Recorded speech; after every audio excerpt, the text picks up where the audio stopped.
If me, Big Cat, and we got Max in the booth right there, if the three of us attacked you right now, how quickly would you knock us out? Hey, Max is a big boy. Yeah, I don't care about size. Okay. I would say probably like if all three of you. Yeah, at once. Before the fight's over. Yeah. Like before. So at once, I would say probably. Give me. On today's Pardon My Take, we have a massive show for the AWLs. We've got Dricus Du Plessis, UFC fighter, champion, in studio. South African.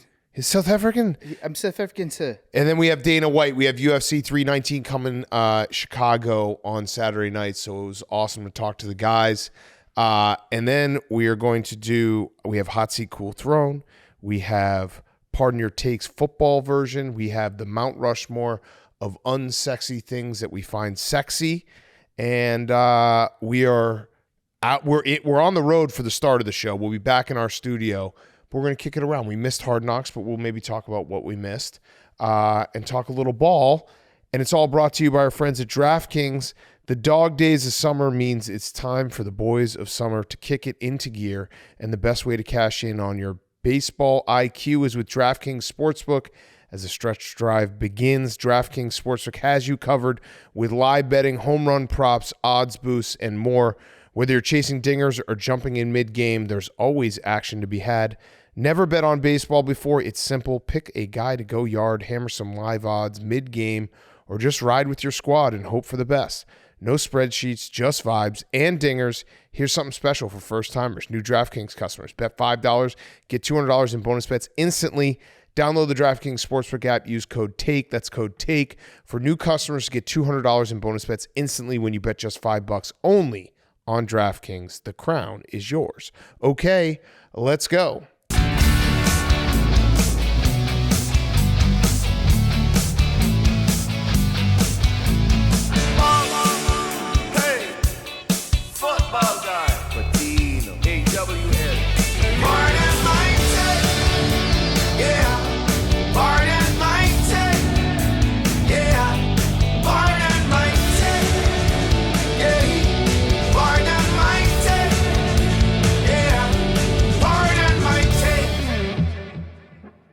Welcome to Pardon My Take, presented by DraftKings. Download the DraftKings Sportsbook app and use code TAKE. That's code TAKE. For new customers, get $200 in bonus bets instantly when you bet just $5 only on DraftKings. The crown is yours. Today is Wednesday, August 13th. And boys, we got a show. There's podcast wars going left and right. We weren't on the Times 100. The Kelsey boys, who we like them both, they got Taylor Swift. We then got Taylor Swift. We missed out on Benjamin Netanyahu. Yep, but it's on. It's on. How we doing? How we feeling? How's everyone doing? Feeling great. Yeah. We're in God's country right now. Yeah, we're in the Ozarks. I'm sleeping in the same room with Zach tonight. I'm a little nervous. We are bunkmates. Mm-hmm. Hank and Max are shacking up together. Yep. Shane and Memes. PFT, we're here for PFT because he's in the Internet Invitational. He needs his rest. How the vibes? I'm sleeping like a king. So we did the draft tonight. Now we can't get ahead of it because we have to wait until later on this fall for everything to come out. Mm-hmm. But I'll put it this way. Actually, I don't really know how to put it because I was thinking to myself, imposter syndrome? Yeah. What do you call imposter syndrome when it's 100% real? Like you should not actually be in that room. Yeah, you just should not be in that room. I think I just knew I should not be in that room. Yeah. There's a lot of great golfers that are here. There's me. I don't think I'm the worst golfer here, but there's a lot of people that are very, very good at golf. And I just have to go out and play the best round of my life tomorrow. There you go. Which I will do, by the way. I'm confident in myself. I've been coached up by maybe the best coach in the world when it comes to teaching you how to make time in your life to play golf. Yep. That's why I brought Hank Lockwood on board. I brought Max on as my nutrition expert, and he did a great job. You know why you did a great job, Max? Because you didn't tell me what to eat. You didn't give me your diet to eat. Mm-hmm. So by avoiding telling me what you're eating, that actually made me healthier. Smart. You're the only one who knows your own body. That's how I know. That is, well, your body's a wonderland. Disagree with that. All right, so we're getting ready for that. Obviously, yeah, it's going to be taped, so we can't really talk about what transpires. How do we like Hard Knocks tonight? Hank, why don't you go first? I saw the Bussin' guys did an interview with Josh Allen on it. Yep. That was good. Yep. That's sick. That was awesome. That's sick. I thought it was good. Pinto Ron was on it for a minute.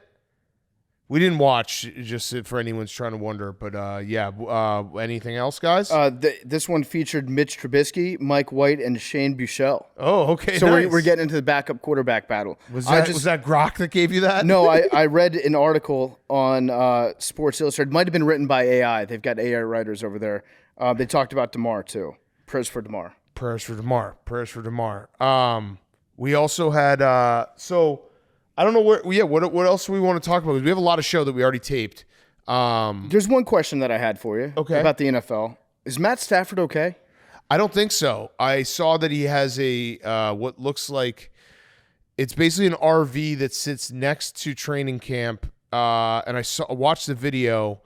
It's this like futuristic clear table that he sits on that's supposed to give him energy and make his body better. We're in the junk science of Matt Stafford's career of like, hey, you know what? A quarterback, how old is Matt Stafford? Let me pull up my chart real quick that I actually got community noted on. Matt Stafford is 38 years old. He's 37. Okay, 37. But we're at 37 years old trying to, and I think the Rams are going to be good this year if Matt Stafford can stay healthy. But the junk science does make you a little nervous if you're a Rams fan. So I hadn't heard too much about the floating glass table, and what you described just sounds to me like what that chick was sleeping on, The Fifth Element, that movie. It kind of looks like so that. he's in The Fifth Element right now. Yeah, hold on, I'll pull it up so you can take a look. Because Sean McVay last week he said that Matt Stafford could play in a game if we had one this week, and then today Sean McVay said, I don't know if Matt Stafford could play right now. So Matt Stafford might have gotten injured in the hypothetical game that he could have played last week. Yeah, all right. That's where we're at. So here's what it is. It is Matthew Stafford walked into this immortal chamber. Immortal advertises itself as a wellness device that aims to optimize human performance and promote holistic health through a combination of non-invasive technologies. He is not practicing today. That's not a paragraph you want to read. I feel like we're one step away from crystal healing. Yeah, here's what I'm just gonna say. I'm not a doctor. Here's where I always kind of take a little left turn when I'm reading these things.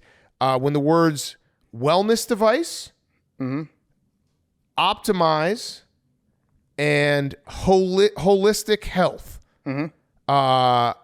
through a combination of non-invasive technologies, I'm going to say that's junk science. Yeah, no, we're getting heavy into the dream catchers, the crystals, the aromatherapy. We're pulling out all the stops, which you should for a quarterback that age.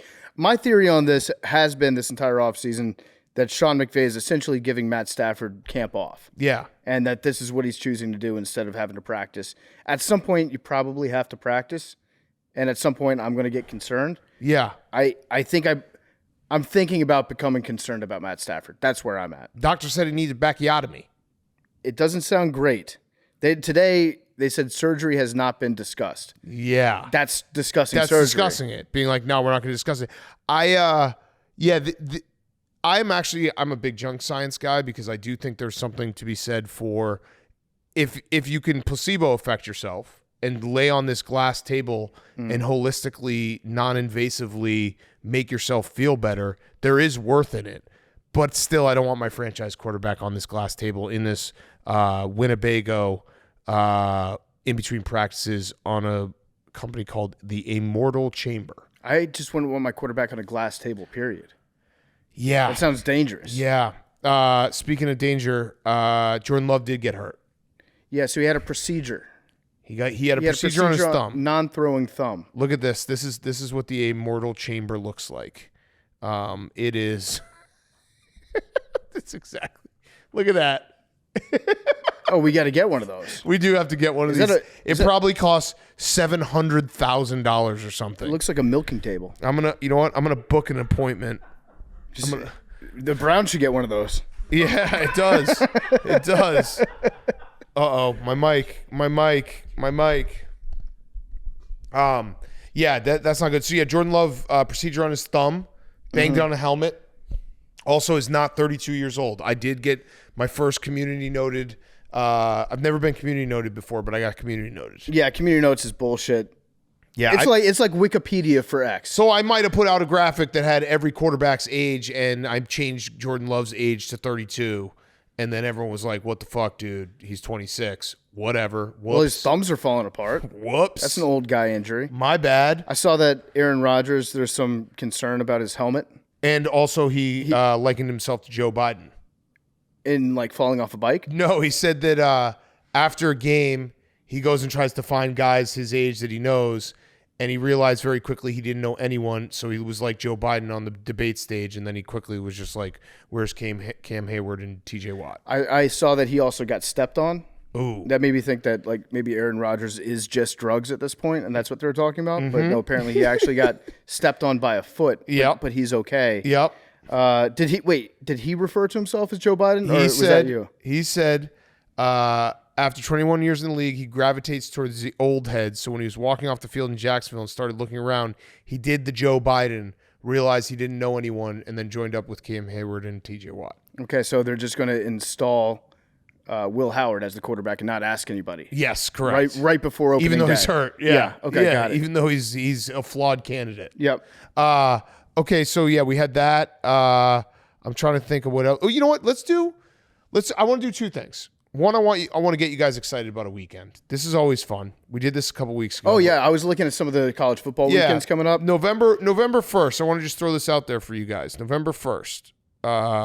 November 1st, we have Arizona State at Iowa State, Florida at Georgia. Great. Well, it's not neutral site. Miami at SMU. Both teams are going to be good. Oklahoma, Tennessee, Ohio State, Penn State, South Carolina, Ole Miss, Texas Tech, Kansas State. That's going to be a great weekend. Don't ask me to do nothing that weekend. Nothing. Well, you got any other weekends you like? I was just looking at all of them. They're all. I just like looking at weekends right now. It's fun to look at them. It's fun to be like, hey, I'm out. Do not expect me to do a goddamn thing on November 11th. It's also or November 1st. It's also important. Yeah, November 11th. I won't do anything out of respect for the troops. That's true. But true. It's always fun to look at those weekends and then remind yourself that the weekends that look bad, those are actually going to end up being the best weekends. Oh yeah. And the other thing I wanted to do, just to get us excited, why don't we everyone throw out a future? Hank threw out his bold proclamation that the Patriots are going to be better than every other team on this podcast. Let's do a future. Those odds are available in the DraftKings Sportsbook as well, too. Oh, you put them up? Yeah, part all of right. the take. Let's all pick a future. Football season is right around the corner, and future markets are live on DraftKings Sportsbook right now. If you bet $10 or more on select pro football futures, you'll get a $10 Survivor Pool ticket. Open the DraftKings Sportsbook app, opt in, place a $10 future bet on any pro football team, whether it's to win the championship, their conference, division, or simply to make the playoffs. Just like that, you'll score an entry into DraftKings $1 million Survivor contest. New to DraftKings, use promo code TAKE when you sign up. Bet $10 on a selected pro football future market, and you'll receive a $10 pro football Survivor pool ticket with code TAKE. Survive the season with the glory in partnership with DraftKings. The crown is yours. All right, so just bet it. Bet one of the ones you like that we're about to say, and then you get use promo code TAKE. You want me to start? I'll start. Go for it. I think the Tampa Bay Bucks minus 110 to win the NFC South is a good bet.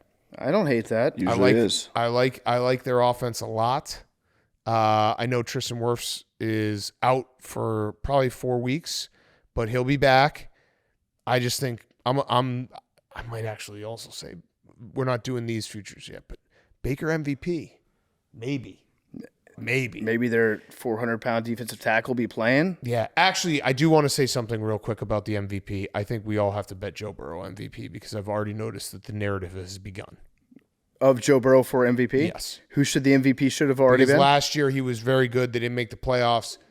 I think that we should do that because I think that the narrative has already started that this is the year he's going to win MVP. Who will the MVP have been? Will have been Dukes. Shout out Dukes. All right, Dukes. so that's my pick.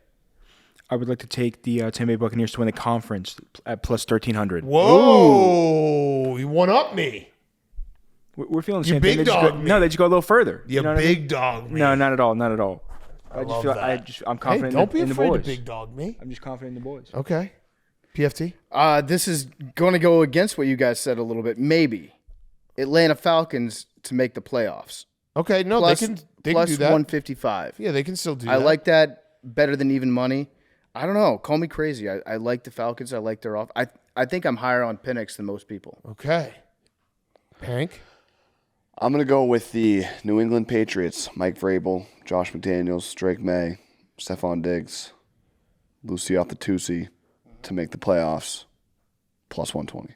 Okay. Okay. Max? I'm also taking the Patriots. I'm going to put my money where my mouth is. They put it in the DraftKings Sportsbook, just the part of my take.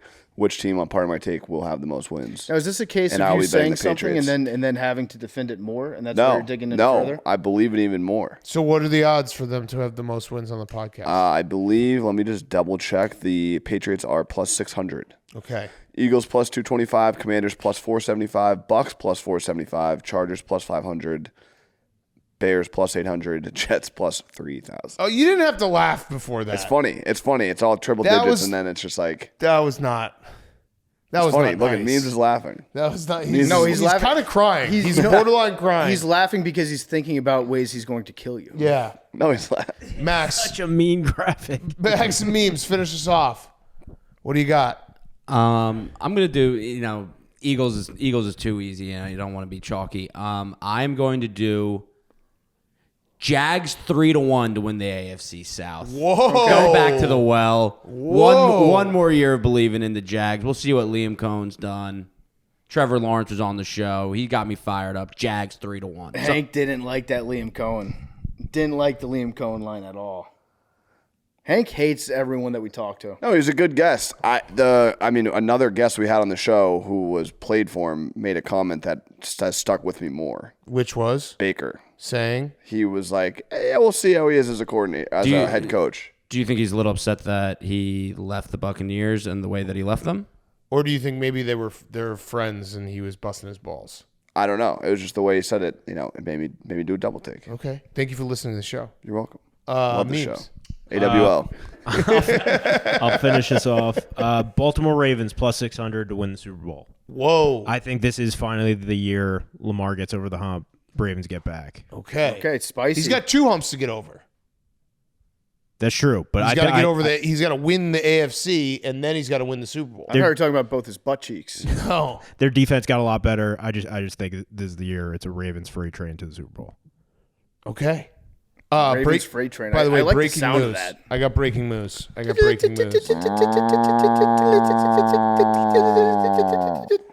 Shohei Ohtani hit into a triple play.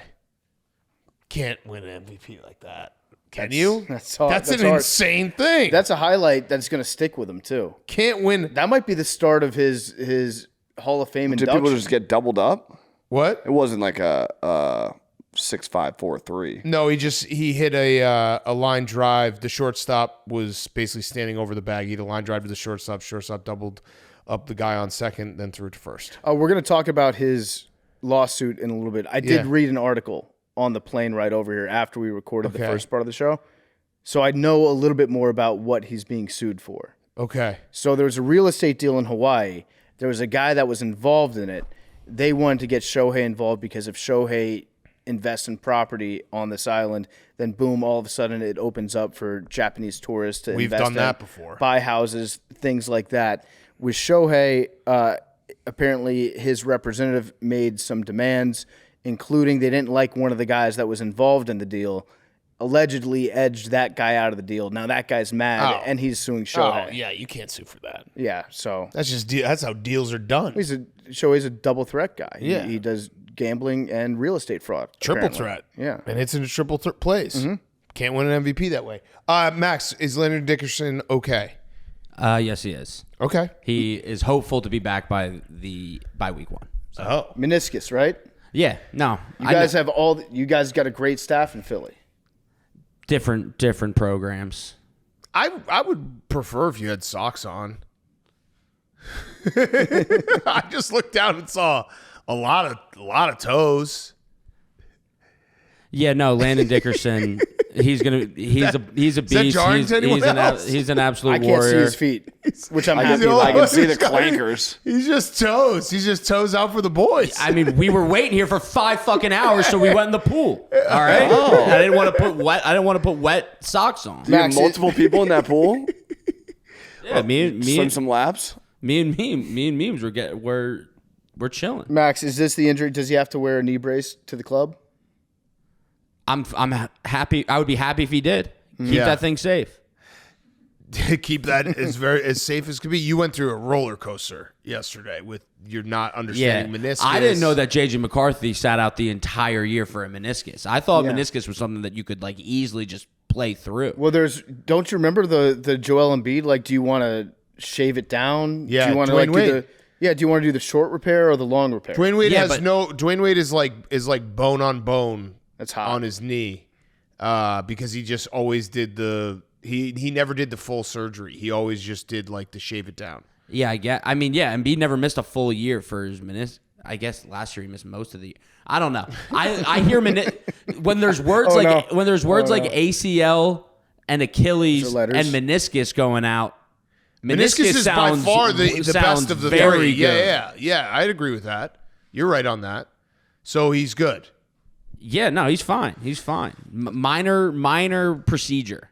Okay. Week all to right. week. The last thing I had before we're back in studio. We got Taylor Swift. Did we mention we have Taylor Swift on this podcast today? Fucking insane. And Taylor told us some crazy stuff about NFL players that Taylor enjoys, Hollywood. podcasts that Taylor listens to a lot. Gave us a sneak peek on what Taylor's got coming up in the near future. So I'm very excited.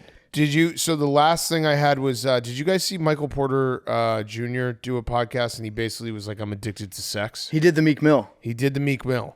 And he also kind of like threw his brother under the bus there. He said, everybody has different vices. Everybody has different things they struggle with that can go with people who struggle from alcohol, people that struggle with drugs. You know, for example, my brother struggled with gambling. My vices always come in the form of women. And when I'm far from God and I'm not in my word, I'm not praying, I'm not prioritizing him like that, seems to be the place the devil gets me is in the space of women. And basically saying his brother couldn't get chicks. Mm-hmm. And also he gets a shitload of chicks. He gets so much chicks. I mean, The that's most chicks. To come out as my vice is women is just a big time brag. Who said it? Michael Porter Jr. or Meek Mill? When I got to go around me, I'm fucking her twice a day. Lol. Ask some of your favorites. Pussy don't control me, but it's like a high. One love to the gay people, but that juicy pussy do it for me. I done ran red lights to get that feeling. Y'all weird on here like devils. Lol. It reminds me of Tiger Woods having to do a press conference saying he's a sex addict in front of his mom. Yeah. That was a crazy one. You remember when Mike Piazza gave a press conference to say that he was straight? He was not gay, yeah. Yeah. He had to come out and say, hey, That rocks. I'm straight as could be. Yeah, just so you know. Stop asking. Just so you know. Don't print it in the papers. I've never been gay. My dick loves that sweet pussy. Lol. Okay. We got a lot of show back in studio, so let's kick it to ourselves. Okay, before we get to Hot Seat Cool Throne, game time. There's nothing like getting to a baseball game, especially last minute. Lucky for me, I always use Game Time, the official ticketing partner of Barstool Sports. Game Time makes getting tickets faster and easier. Prices on the app actually go down the closer it gets to showtime. Let's look at tickets. Someone find some tickets. Pull up the Game Time app. Find me some Cubs Pirates tickets, even though the Cubs can't hit for shit. They're home this weekend against the Pirates. So find those tickets. Take the guesswork out of buying tickets with Game Time. Download the Game Time app, create an account, use code PMT for $20 off your first purchase. I've got tickets from $71. $71. So you get $20 off. Saturday, it's going to be beautiful. Air and water show. Get to see some F-18s. F-18s going overhead. So $20 off your first purchase with code PMT. Again, terms apply. Again, create an account and redeem code PMT for $20 off. Download the Game Time app today. What time is it? Game time. It's going to be a beautiful Saturday in Chicago. Use the Game Time app. Go get those Cubs Pirates tickets Saturday using code PMT. Hot Seat Chill Throne is brought to you by our friends at Body Armor. We're all drinking Body Armor all the time. This segment is brought to you by Body Armor Flash IV. I had a Flash IV yesterday. It actually completely changed the course of my day for the better.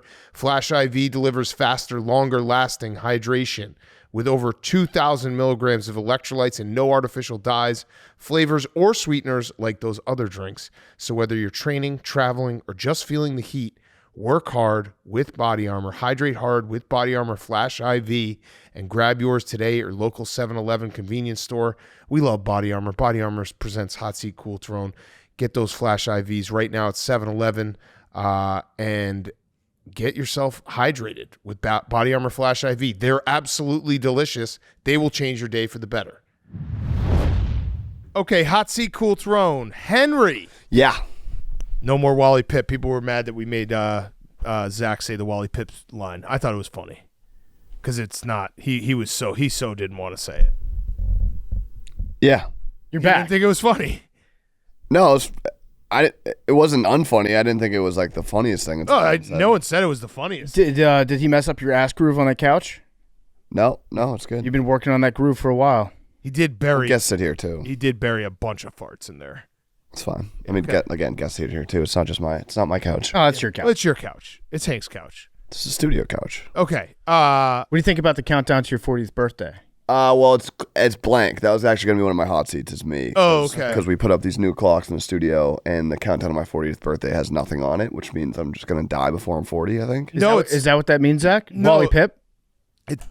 So he's got so much more life to live until 40. We've got to get 2 more additional clocks. Yeah. Because he's got thousands of days before 40. So that clock doesn't hold all the days. So we're gonna get 3 clocks. So it's like one clock will be all 3 clocks will have like 9.99. One will count down, and then when that one's done, it will go to the next one. Can I give a critique? Yeah. Huh?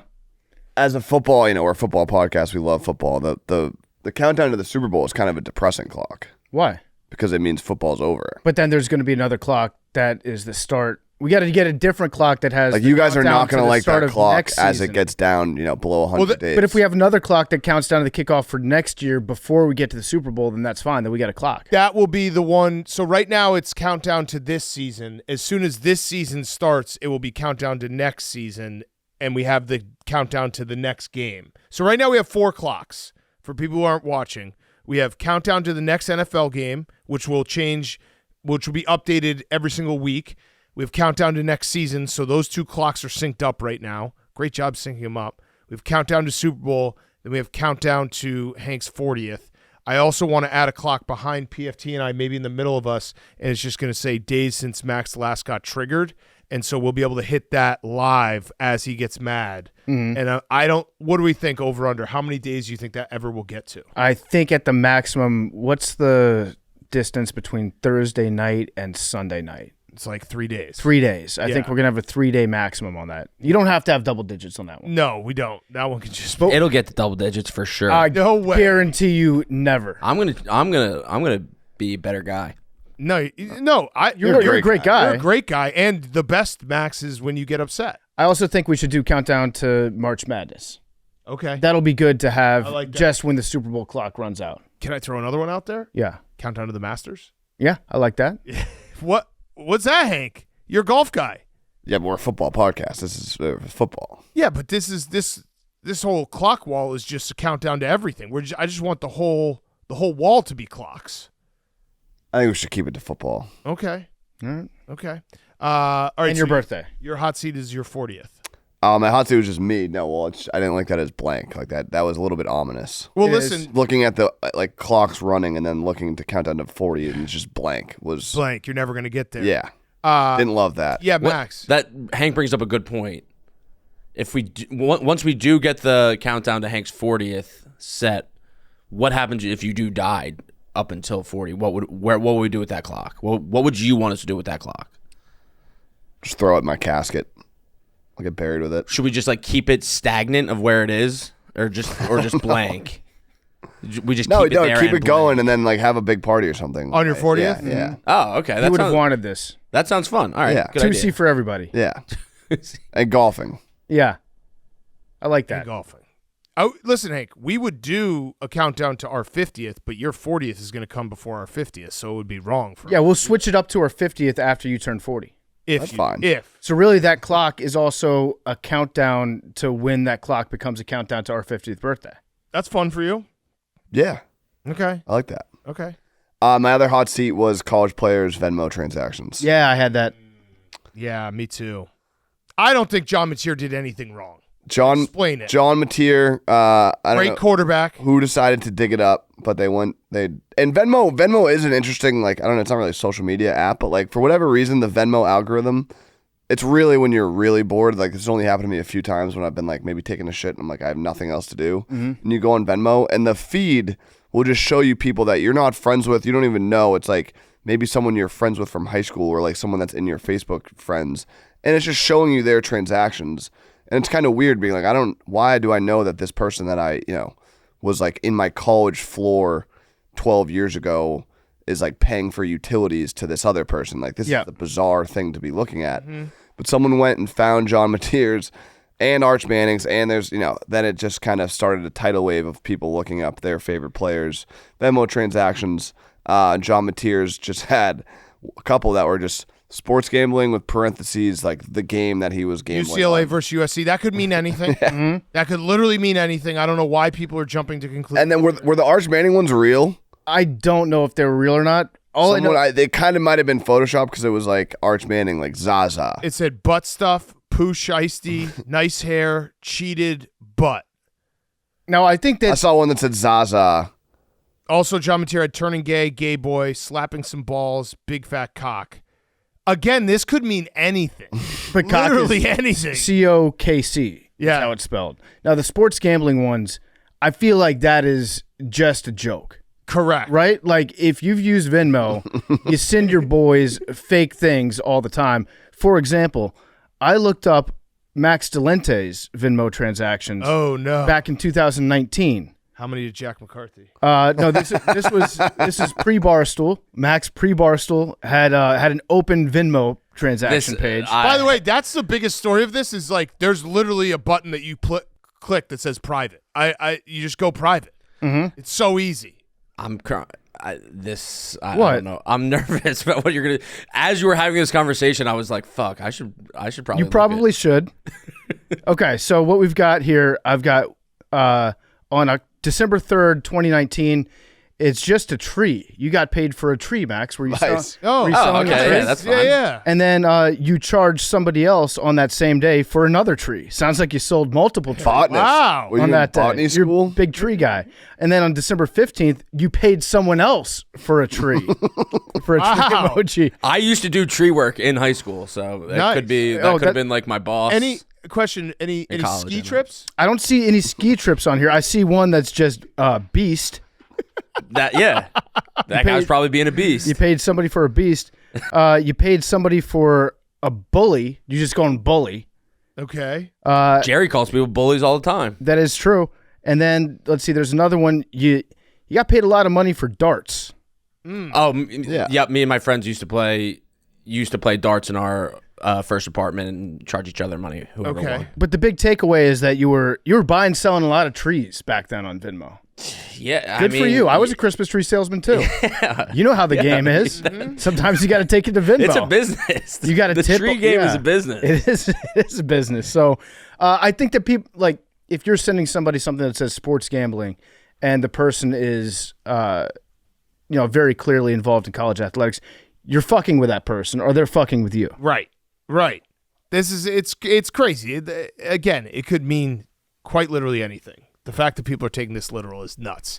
Also, John Mateer is on my Heisman watch list. So Completely irrelevant to us. Completely irrelevant. I just looked because I didn't realize that people have just been requesting money from me. Oh yeah. Ben Huford said saw a really cool painting of some clowns for sale. I should have hit him up for that. $100. Someone also said people are Okay. just going to start Venmo requesting you. yeah, but I don't even look at it, so I don't care. Jordan Tufano said for making me listen to Mincy daily. That one I should have probably hit up. Yeah. And this Joe Orr said mystery. That's mystery. Yeah, I've got a bunch of outstanding Venmo requests on here. I think Hank still owes me $1,000 from one of them, but that's okay. Yeah, I owe you like $9,000, but we're getting that back next week. Okay. All right, good. Yeah, that was a funny story that was going on. I don't think anything's going to happen because how can you prove it? Yeah, I don't think that you can. I mean, the fact that he said sports gambling, parentheses, UCLA versus USC on the day that game happened, that's going to be a tough one to defend for him. Yeah. I don't know if the NCAA has a good sense of irony. My guess is that they don't, that their investigators don't get jokes. Yeah. But we'll see. Yeah, we'll see. We'll see. All right, what's your cool throne? My cool throne is Myles Garrett, driving fast. Yeah, Georgia Bulldog. Georgia Bulldog. He obviously got in a car accident in 2022, flipped his Porsche, bad accident, and then he was cited Saturday morning, I think coming back from their game after the plane landed, going 160 mile an hour, and the team is aware of the situation. Okay, I think this was his 7th time banged up. That's the problem with having sick cars. You just want to go fast. You know what? I never thought of it that way, but it's the car's fault. It's really easy to go really fast. Right. Yeah. Like, too easy. He probably didn't know he was speeding. What's the update on your sick car? You getting another car? You getting a sick one? I want to. Okay. Can we blame Shedeur Sanders for this? Bad leadership? Yeah. Bad leadership. This He's is Shedeur, QB1 right now. Shedeur's fault. If Flacco was starting, he'd be going 5 miles an hour under the speed limit. Yeah. SEC speed, that's what he's got. But yeah, he's got to get like an old truck or something, like a car that if it goes over like 60, it starts to like shake. Yeah. He should probably. Because when you have these like new sick, you just tap it and it goes 100 miles an hour. Right. You can also just get rides. Do you think that he maybe just says that? Well, not so. Yes and no, because obviously you should, if you're like going out for a night, you should have a driver and security, whatever. I do love driving. Like I've always thought about that. Like, why aren't these guys just getting driven places? If you're like if you're getting driven to work every day, that kind of sucks. I would like to drive. Yeah, driving can be fun. It can be good, like release, especially when you're driving home from work. Yeah, it's nice to have that little separation. Even driving to work, it's like good to like get in your own zone and focus. Yeah, I wouldn't want to have a chauffeur around if I were a professional athlete. No. Like again, going out, yes, but like there's a fly in here that's just been bothering me, and we don't. It's that episode of Breaking Bad. Yeah, this is a fly episode. Yeah.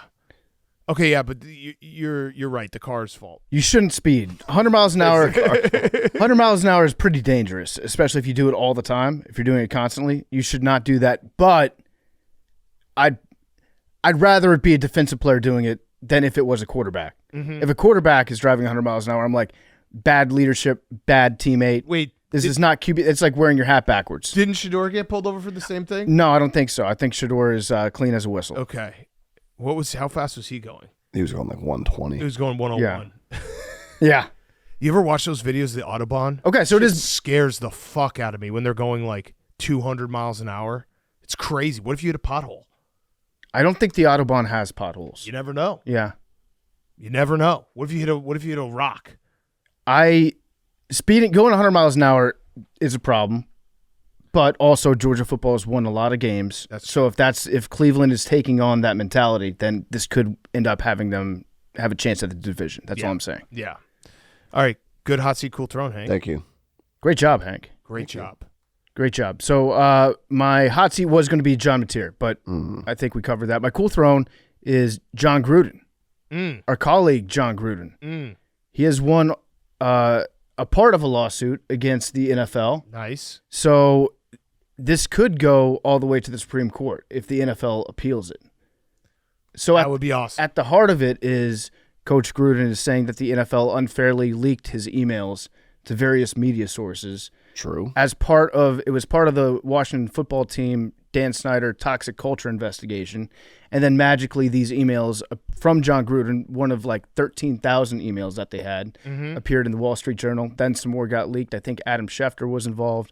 Remember when Schefter got on TV, he's like, he made a clean sweep of insulting remarks against minorities and NFL commissioners because he made fun of Roger Goodell in one of the emails that was released. Right. So this could go all the way to the Supreme Court. Which would be awesome. And if the Supreme Court loses that, my guess is they're going to try to settle with John Gruden and be like, hey, we don't want to go to discovery, because then John Gruden and his legal team could get their hands on all these emails that the NFL had. Everything. Which the NFL desperately does not want. They'll probably try to settle it, but if they don't, then it goes to arbitration, and if John Gruden wants to burn the whole thing down, he can burn the whole thing down if he wants to. So looks like the rabbit's got the gun, Commissioner Goodell. Let's go. Or you could just let John Gruden coach again. That'd be awesome. That would be awesome. He recently said he would love to coach in the SEC. I think we're all rooting for that. But we should have Florio on at some point because we don't really know what we're talking about when it comes to these legal cases. And, Hell no. And Florio is all over this one. This is like his wet dream. My other cool throne is my golf swing, because I think I'm back. Let's go. I think I'm back. You know how when I talked to you, Hank, I said I was once I fixed something, another part of my swing broke. Well, I just decided that yesterday I was just going to step up and I was going to hit the fucking ball. HFB. That's what I'm saying. Just hit the fucking ball. Don't think about anything. Love that. I was thinking about too much stuff. And I'm confident in my Clear your ability. mind. I'm confident in my ability. I'm locked in. I'm going to bring back $250,000. Woo. And we're going to have a big Tusi party. Woo. Right, Hank? Yep. Big Tusi party. Hell yes. The biggest. Yeah. Hell yes. And then I'm going to owe somebody $25,000. Who's that? Somebody who bought a T-shirt. Oh, I owe yeah, them yeah. $25,000. Yeah, that's right. I'm excited about the Internet Invitational this week, though. Yeah. The way I see it, if I play my best, I should be the best of the worst golfers there. That's a big place The to be. best of the worst is a great spot to be in. That's a great spot to be in. All right, my hot seat is the Indianapolis Colts. Did you guys see the pretzel they debuted? We're in new menu items in the NFL for the preseason games, but they did a pretzel that just looks like a giant poop. It's supposed to be. That's the shoe. It's the shoe, but it's just a turd. For the shoe, for the poo. Our Colts. This is our Colts. This is our team. I would eat that pretzel. Dude, I would eat it in a second. The soft pretzel is really an underrated elite appetizer move for the table. What are you guys 1-1 dip with the soft pretzel? 1-1? Because I know a lot of people like cheese. I like the honey mustard. I think honey mustard's so good, the salty and sweet. Oh, I would argue that's not even the best mustard. I agree. okay. What's the best mustard? Spicy brown. Spicy Okay. brown. Listen. I like the spicy brown. I love the honey mustard. That's my 1-1. Spicy brown. The beer cheese is the best. That's the answer. I were to rank mustards, I'd go spicy brown 1. I think Dijon 2. I like yellow. Yeah, straight yellow mustard, and then I think honey mustard is my 4th.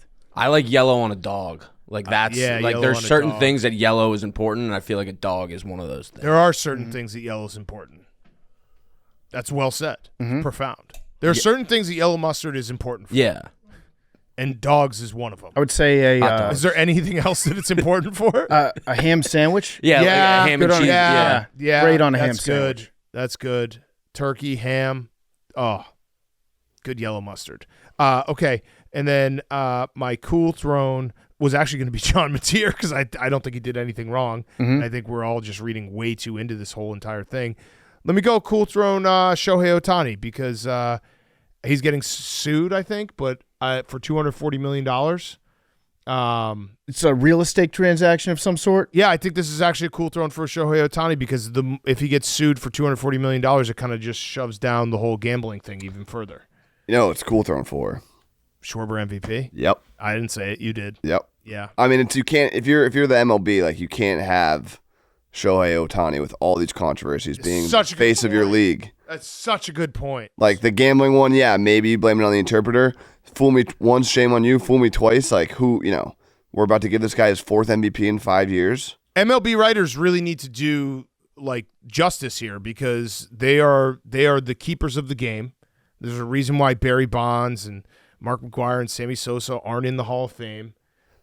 They need to be stewards of the game, and Shohei Ohtani is a bad actor. Very bad. Kyle Schwarber's a great dude. What are his odds right now?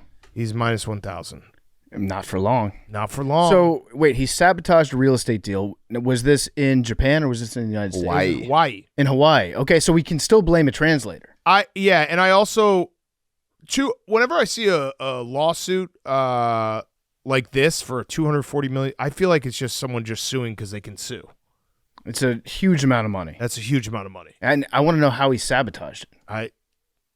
Let's look into it. Maybe we need to. You know what? Shohei was gambling. Sure. we need to. Let's reopen that case for Kyle Schwarber. We should have Ipe on the program. Yeah. Okay. Get the side of the story. Zach. So my hot seat for today is Instagram. I may be a little bit behind here. Unbeknownst to me, Instagram dropped a map feature recently. Have you guys seen the map feature on Instagram? I have not. No. So there's a map feature now. You can go in. It's over by your messages, and you click on a little world icon, and it just got your UAV, just a live location of where you're at. And some people are like automatically opted into it. Like mine was just like I was just live, and my location was on last night, and I had no clue. I wasn't sure when this started. I asked my brother about it. He said his was automatically off. So I'm not sure if you guys want to maybe check your Instagram messages out there because you could be just live pinging your locations at all times. Maybe we should. How do I get there?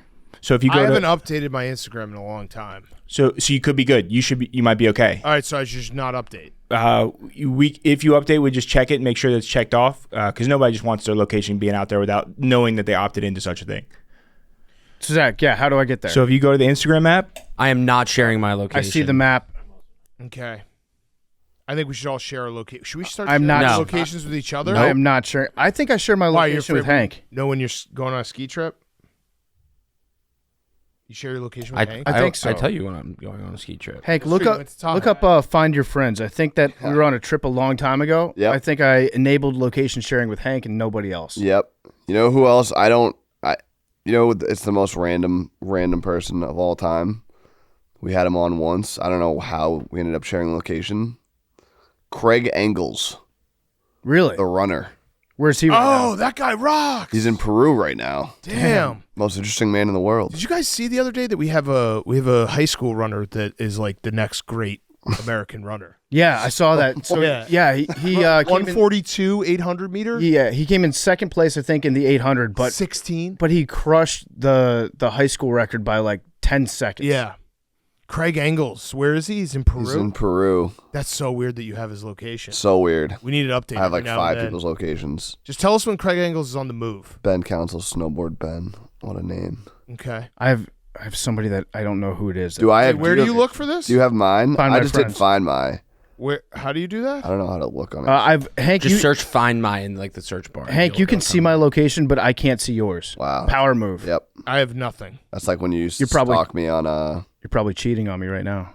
when you used to You blocked stalk me me. on 18 birdies and I had to block you. Oh, I do. I did have a very embarrassing moment where I every day I would leave my garage and it would like update on my phone being like you've left your iPods behind, Yeah. or earpods behind, and I was like, that's So weird. close. I don't what You're so close. AirPods.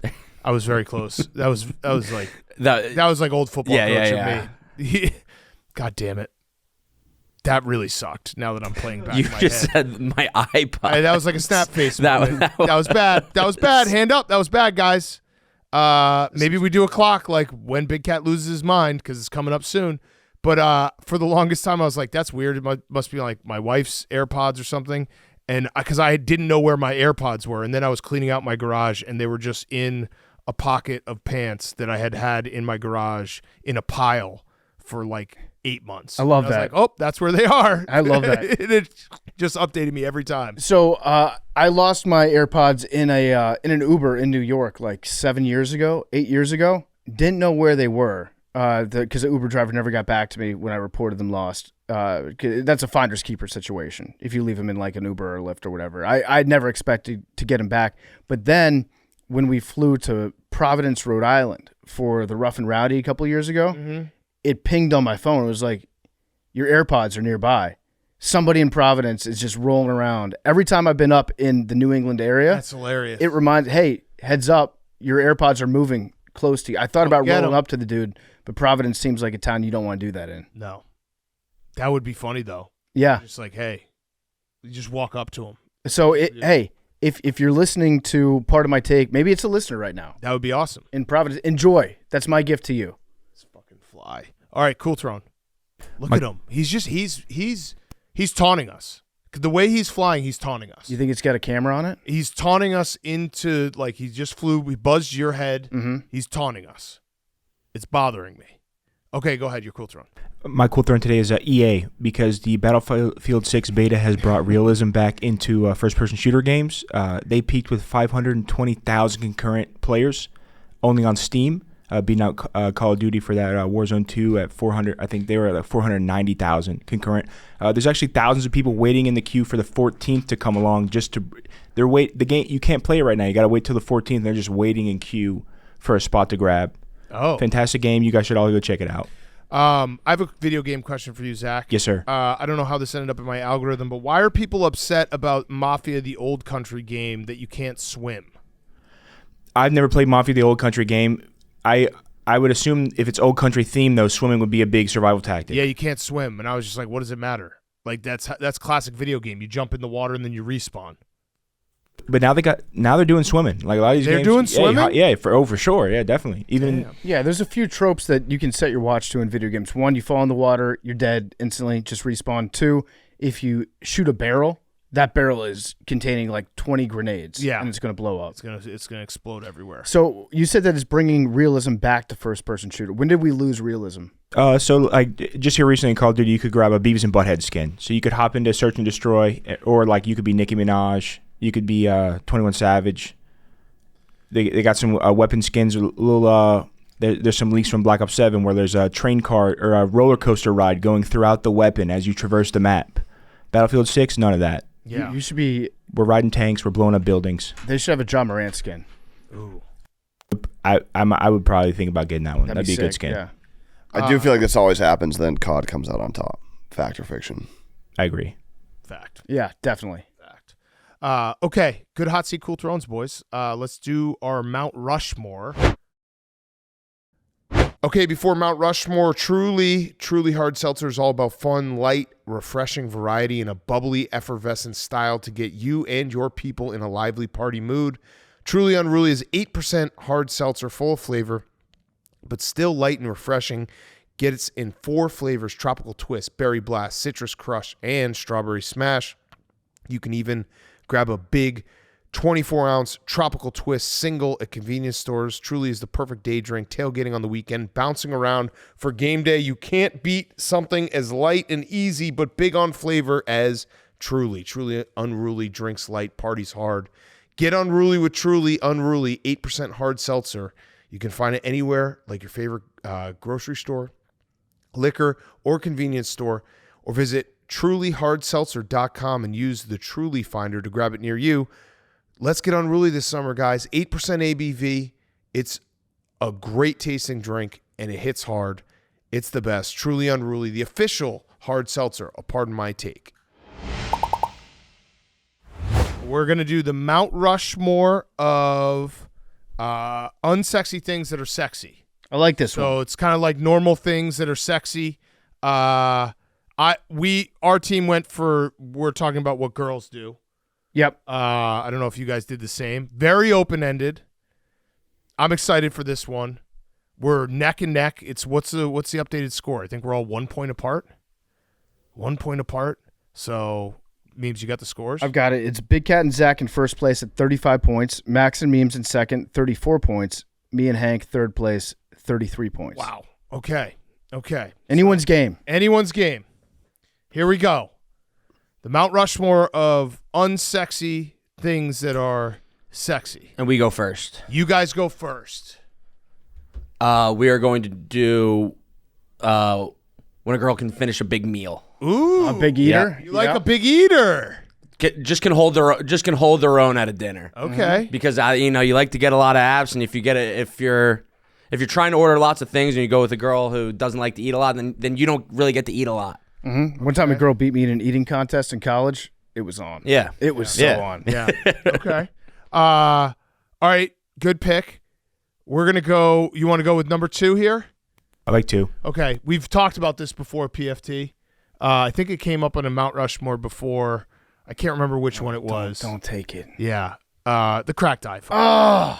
It is so sexy. That was but it's my unsexy, one but one. it is sexy. No, you see a cracked iPhone. It's so I hot. forgot about It's that. so hot. By the way, we just should. absolutely destroyed, obliterated screen. Can we all just do this Mount Rushmore in the trust tree? Because when Zach and I were preparing for it, we were getting way too horny Yeah. with some of the shit we were throwing at each other. Memes was getting horny. He was saying he was saying the most mundane things that Yes. like Yes. the most We have some very mundane things. Our 4th round pick. I'm going to let Memes say what one of his mundane things that was insane. The honorable mentions will rock in this because Zach and I were talking about the most regular things, and basically both of us were just rock hard in my office. Yeah. When her iPhone screen is so shattered that she's got like tiny little cuts and abrasions on her thumb from using it. so Like hot. utterly unusable. It's so hot. It's so hot. It's so hot. Okay, you guys are up. All right, we'll stay on theme there. We're gonna go with smoking cigarettes. Okay, Yep. good one. Yep. You had had it, Love had that. it, had it. Yep. Instantly rockets up. That's worth 2 points. Yep. And then we're gonna go sweatpants, hair tied, chilling with no makeup on. Okay. Good pick, Hank. Okay. Zach, where are we gonna go with this? I just keep thinking about the video we watched for number 8. How hot it was. Number 8, it was good. We basically were watching like it wasn't porn, but the way we were treating it was porn. It felt like it should have had one of those sensitive content warnings. Yeah. Okay, we'll go with it. Throwing a perfect spiral Oh, okay. is so sexy. The Kelsey Plum video. Is that not just sexy? No, I don't think it's just throwing a ball is not a sexy act. That's the hottest. Perfect spiral. Yeah. We talk about wanting to fuck perfect spirals. Okay, so you all want to the just time. throwing with perfect form? That works. Like a girl throwing it could be a baseball too. Kelsey Plum has never been hotter than when she threw that. It was the hottest Yeah, video ever. It was awesome. So throwing with perfect form. That's fine. We can do that. Throwing with perfect form, because that was not, she was throwing a t-shirt and it was so hot. She just had perfect form. A girl throwing with perfect form is so hot. Do you think perfect form is I just don't. I don't understand how it's unsexy. Because I think it's just throwing. Throwing's not like a... Throwing sexy guys or girls. Throwing with perfect form. All right. With any. All right, No, well, no. I'm no, just. no. I'm not trying to. No, stand on business. Let's go. Stand on Am business. I wrong? Stand on What? business. Like throwing. It could be guy or girl. Anyone that throws. Okay. Anyone that does anything with perfect form is sexy, Okay. right? Like a perfect golf swing. Like if a girl's a perfect golf swing, like that's sexy. Okay, we'll go with something else. I feel like that. I No, feel that- like that's completely fine. That should play. All I right, think then it's yeah, completely that's fine. pick. We'll let the listeners and the viewers Yeah. decide. I mean, think the it's a Kelsey... Do you guys obviously have seen the Kelsey Plum video. I just don't see how that's unsexy, or how someone would be like that's unattractive. Well, it's just like throwing is not... There's nothing sexy about Yeah, it. It's like it's a regular thing. it's But a when regular a girl task. does it, it's so hot. Okay. What? I feel like we should take it off. Hang No, on. I no. think- If Max, no, Max. It has to stay. If Max overruled, that's fine. I know. I didn't Or overrule. Max was you the overruled. deciding judge. You're Yeah. the only one You're who the one who's overruled. No, that's what I'm Everyone saying. I'm fine. Like if Max, Max is the third vote, and he says, But that's it's fine. like the movies one where it's bad movies that are actually good. People will see that. If they disagree, they'll be like, "That's not a non-sexy thing, so I'm not going to vote for that one." yeah. Yeah, that's fine. So us?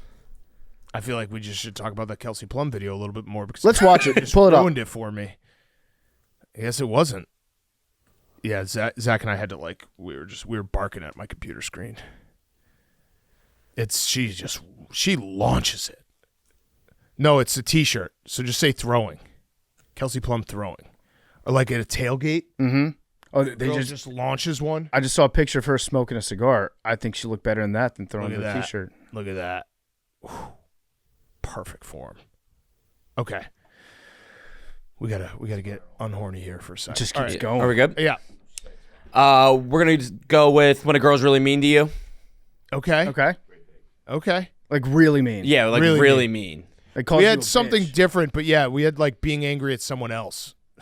The girl's just angry. Because I don't like when they're angry at me. Not angry. Well, angry and mean are two Yeah, different. yeah. Okay. Two completely different things. You like a little bullying. Yeah, a little bullying. Yeah. Okay. And nextly, Nextly. when a girl can go drink for drink. Okay. Mm-hmm. So you like a eater who's Yeah. You I like a the- dude. yeah, You yeah. like a dude, Max. You have a That's not true. You have a girl who can eat drink. You're like a eat and teammate, drink- yeah. eat and drink with you and bully you. Yeah. Okay. Let's see if Hank has a problem with this one. I think we go with. Did we not put it on there? The thing you're wearing right now, Zach. Glasses. We did not put it on the list, but we can take it though. Yeah, I think we could take. Do you have a problem with that? I don't know what the pick A is. girl Or wearing women wearing glasses. glasses. Yeah. Is that can that be a pick Are or no? glasses Sure. are glasses like too sexy? I They're think too hot. I think glasses can be hot, definitely. Yeah. But you can pick it. Is the pick a visually impaired woman? Bad eyesight. Okay, well we got no reaction, so let's go with something else, Zach. Wait. No, That means you can pick it. Yeah, no, yeah, no, no. okay. That means you can pick it. Okay. We're not here to question her prescription. It's just wearing the frames. Yeah, just wearing frames. So Wearing glasses. even if she's got great eyesight, Yeah, just wearing glasses. that's It's a hot. little stolen valor. Nah, Wearing glasses is very sexy. it's very sexy. But glasses on themselves are not sexy. Like nerds wear glasses, but when a girl wears them, it's hot. Would you agree? Yeah, I think girls wearing glasses is hot. Okay. That's our pick. We have two more. Yeah. We're gonna go cute little tiny fart. Oh. Yeah, when she toots just a little bit. You guys don't like that one? I don't find it sexy, but yeah. Oh, if it's a cute Well, fart. it's unsexy. No. Yeah. I'm not saying that I'm not saying you got to take it off. I personally don't find that sexy. Well, women fart too. Yeah. Well, not Yeah, really. When they go, Okay. it's adorable.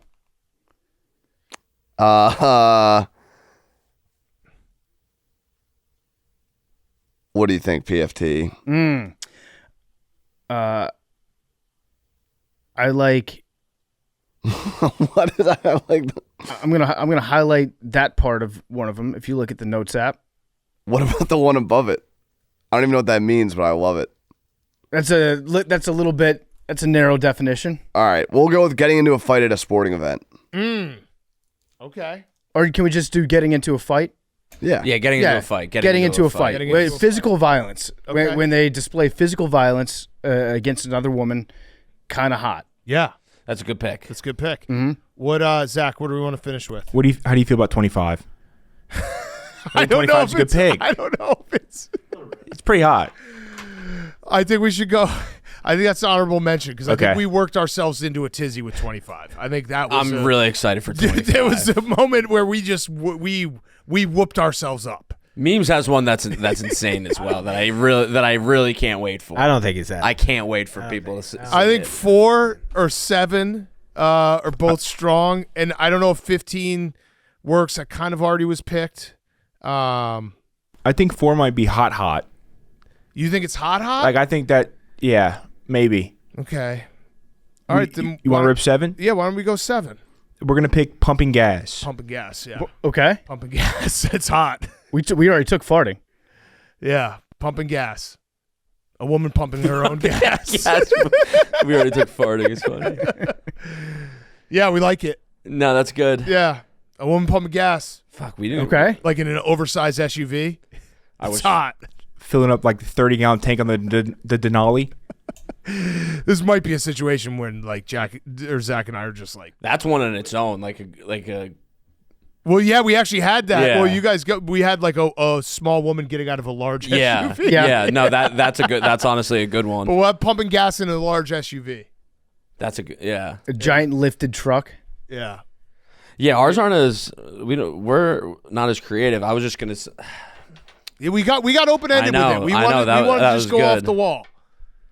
We're gonna go with a girl who likes non-stereotypical music, Oh. Okay. Okay. like a girl that doesn't just want to listen to Taylor Swift, Olivia Rodrigo, and Sabrina Carpenter. Okay. Okay. I like that. Okay. She likes a little ska. I dig that. All right. Good Mount Rushmore. We want to do. I think honorable mentions are going to be even funnier. Yes, we got go. some good on I it. want to Wanna know hear 25. I want to know 25. All right. 25 is not. I think 25 is hot. I think it's hot. Zach and I, we just started. We basically did a fanfic talking about it.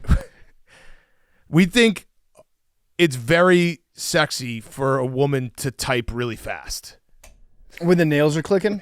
Yeah, just good word per fucking minute count. hammering at it. On a phone. On a No, phone? on a computer or a phone. but I see just phone more than I going- see computer. Just going so fucking fast. It's so hot. because that kind of goes into like, oh, she's yelling at someone. Yeah, maybe that's what it is. Yeah. The anger of it. You guys like that? I like it when you're on the phone with a customer service rep and she's and you can hear the Yeah. typing going fast. So sexy. That's pretty much phone sex. Yeah. I really want you guys. Memes is so insane. I just had a yawn, morning yawn. All right, well, that's not bad. All right. Morning yawns are hot. Yeah, yawning is hot. Yawning is hot. Yeah, Max why'd doesn't. that Max mouth doesn't catch? get it on in the morning. The one hates that- morning sex. The one that we Yawning also don't like happens it. at night. You don't like it. the one that we thought was maybe it's like too sexy, but it is just because on its own it's unsexy, but in my head it's sexy. Just nurse scrubs. Yeah, that's just sexy. Yeah. And Yeah. it can It's probably be just sexy. sexy. We did the same. We had tattoos, but I think that's too much. Tramp stamps. I think tramp stamps get a bad. People are like, oh, Yeah. that's unsexy. No, it's sexy. I say bring back the belly button ring too. Ooh, I'll go one further. I like that. What about like calling 10 times in a row if you don't answer, Yeah. or like texting 20 times It's in like a the row? anger thing. Yeah. The power calls are good. Yeah. I had getting kicked off a plane. Ooh. I think a lot of people would say that's not sexy. I think that's pretty hot. Yeah. That's Really that would be a hot. good one. I think a lot of people would agree with that. We had some ones that like things they say, like when a girl asks how something works. And Yep. you can answer confidently. Like something that you really don't know that much about. Yeah, and you but just- she's like, you're a man. you just You can hammer it. explain how an internal combustion engine works. Also, when a girl asks you to open something for him. Yep, that's good. Also, when a girl has to get on their tippy toes to reach something. Mm-hmm. It's hot. We had getting lost. If she gets lost a lot, Yeah. that's kind of hot. What about If she has one leg and she runs an in-home nursing business, and she's from Russia, yeah, that's hot. like she might not be that hot, but there's something about her. Something that's about like, her. I think one thing could lead to another here. yeah. What about weapons? We wanted to go crossbow. Something about a crossbow. Okay. This sounds like a video game character. I don't know. I think it's just the stretching. Mm-hmm. I don't know. The crossbow. What about when a girl gets kidnapped all the time by like a giant monster with a tortoise shell with spikes on it, and she's like, "You got to come save me." No, but that's not that hot because it's friend zone. But no, but you'll do anything for her. Yeah, but then You know that. she won't even kiss you. This one I think is just hot, but we were working around it. It's so yoga pants obviously are just hot. Yep. But hold on, hear me out. The shorts where the phone pocket is like skin tight, when they put the phone in that pocket, that's hot. Yeah, I agree. But I think That might be just that's just you're Yeah, just yeah. seeing the tight pants. okay. All right. yeah, I could say I like the tennis dress. Go ahead. Another one meme said is girls who run. Yeah, running. Yeah, Like the face during it, heavy Yeah. breathing. But we love chicks on this podcast. We do. What about dad hats? I think they're hot. That trucker hats. Yeah, I not as much No, trucker hats. yeah. Dad hat. I like the dad hat look. Zach put in yard work. Okay. Mowing the lawn. Definitely pass some like hot moms with a pole saw. Yep. Sucking at cooking. Sucking at No. cooking? But she tries. These are things that are unsexy that might be. I don't know. I think we didn't understand this Yeah. as well. No, that's fine. I I think just, you guys are picking things that are just sexy. well, But they're just not, like, the action genuine- Is not yeah. like a sexy. Like typing fast is not. There's nothing sexy about that, but How- it is when a girl does it. How about when she roots for the Edmonton Oilers? Yeah, It's pretty that's hot. good. I like how you just are picking. Like No, these are- I'm waiting for you to like do one with Casey Anthony. These are stereotypes. when she has a kid, Yeah, when she has a kid, Yeah, when she has a kid and she worked at Universal Studios. reading a book, Yeah. sexy. Just being a giant nerd. Yeah, Being a big dork. I like Yeah. that. Zach had waiting in line. That might just be. I might have just been horny. Yeah. That's my You were. fault. Like Zach when- also tried to throw out side boob to me. is that actually? It's just like that's just That's just that's boob. just the sexiest thing Yeah. ever. It's like it's not sexy, but sexy cleavage. yeah, a breast. The lines got blurred. We're just talking about stuff that's hot. And You just got horny and started thinking about things that made you horny. Yeah. I was going to say wearing a purse with the strap that goes in between the boobs. Yeah. Yeah. The That's- seatbelt. but that's still putting just on boob. A, putting on a Yeah. seatbelt. Seatbelt. It's still Seatbelt boob. Yeah, middle strap. Putting on a seatbelt. The middle strap is. That is an unsexy thing that But it- becomes sexy. But it becomes sexy because of boob. Yeah, I know. I understand why I'm turned on by So it. the point is still is clear that it's boob. Boob is what is making you sexy. Mm-hmm. Yeah, but the side boob was what led us to breastfeeding. We're like, what if breastfeeding was just the pick? I like how Zach's waiting in line is just like when I see a woman in front of me. Yeah. That's fair. Yeah. No, again, we hand up. We got horny. We did. This one was kind of picked, but like wearing your sweatshirt. We had that, Yeah. but I feel like Hank kind of. Yeah, kind of took that. All right, any others? Oh, when a girl asks about your parlay, earnestly. Mm-hmm. Sexy. How's your bet doing? Yeah, that's sexy. What are we rooting for? Yeah. Oh, well, how many more points do we need? Yep. That's sexy. Pink iPhone cases. Okay. Yeah. Pink iPhone. Sometimes with like a little razzle dazzle on there. Yeah, maybe the little the holder thing in the back. The holder thing in the back, or the suction cups. Yep. All over it. Yep. Yeah. Anything else? How do we feel about next day makeup? Like, you know that clearly that's from yesterday, but still kind of hot. Mm-hmm. Mm-hmm. Natural hair. Natural hair. I can't tell the difference. Which has got a great shower. Wet hair. Wet hair. Wet hair. I think we just love women. Yeah. God help me. Yeah, we were going to try. We were talking about maybe doing it the other way, where things girls find sexy, and that would have been a disaster. We've gotten it all wrong. Like when you take 30 minutes in the toilet. I mean, when a girl likes you. Yeah. Not necessarily sexy, but definitely sexy. Yeah, that is Yeah. sexy. That is sexy. Okay. Good stuff, guys. Let's get to our interviews.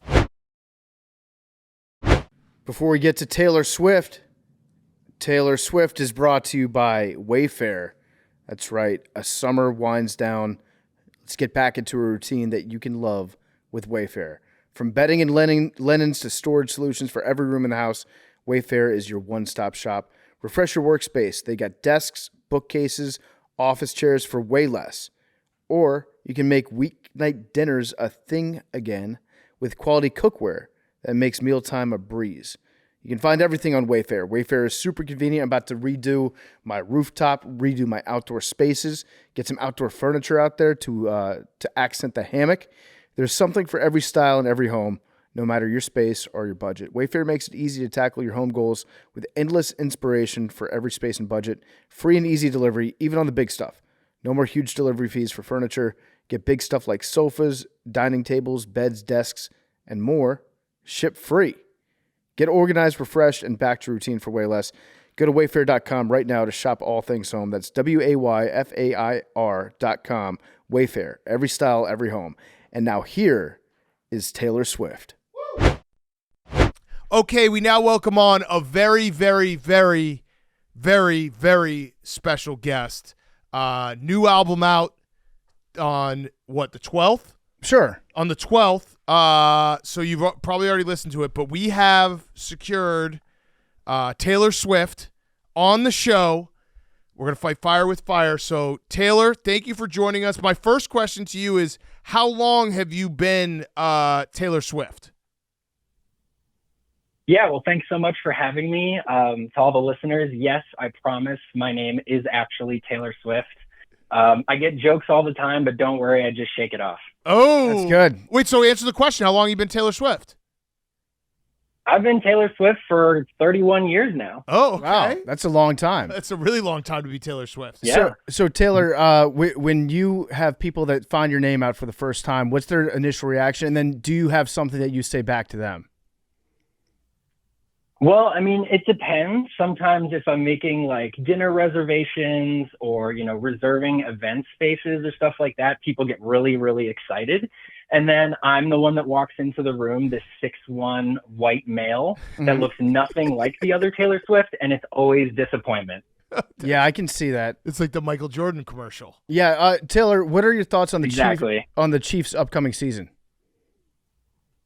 To be honest, I think it really depends on that offensive line and what happens with Mahomes. I mean, he had a rough outing, but Kelsey's still the man. They have some great defensive players, but that NFC West is going to be pretty tough. I mean, obviously the Raiders drafted well.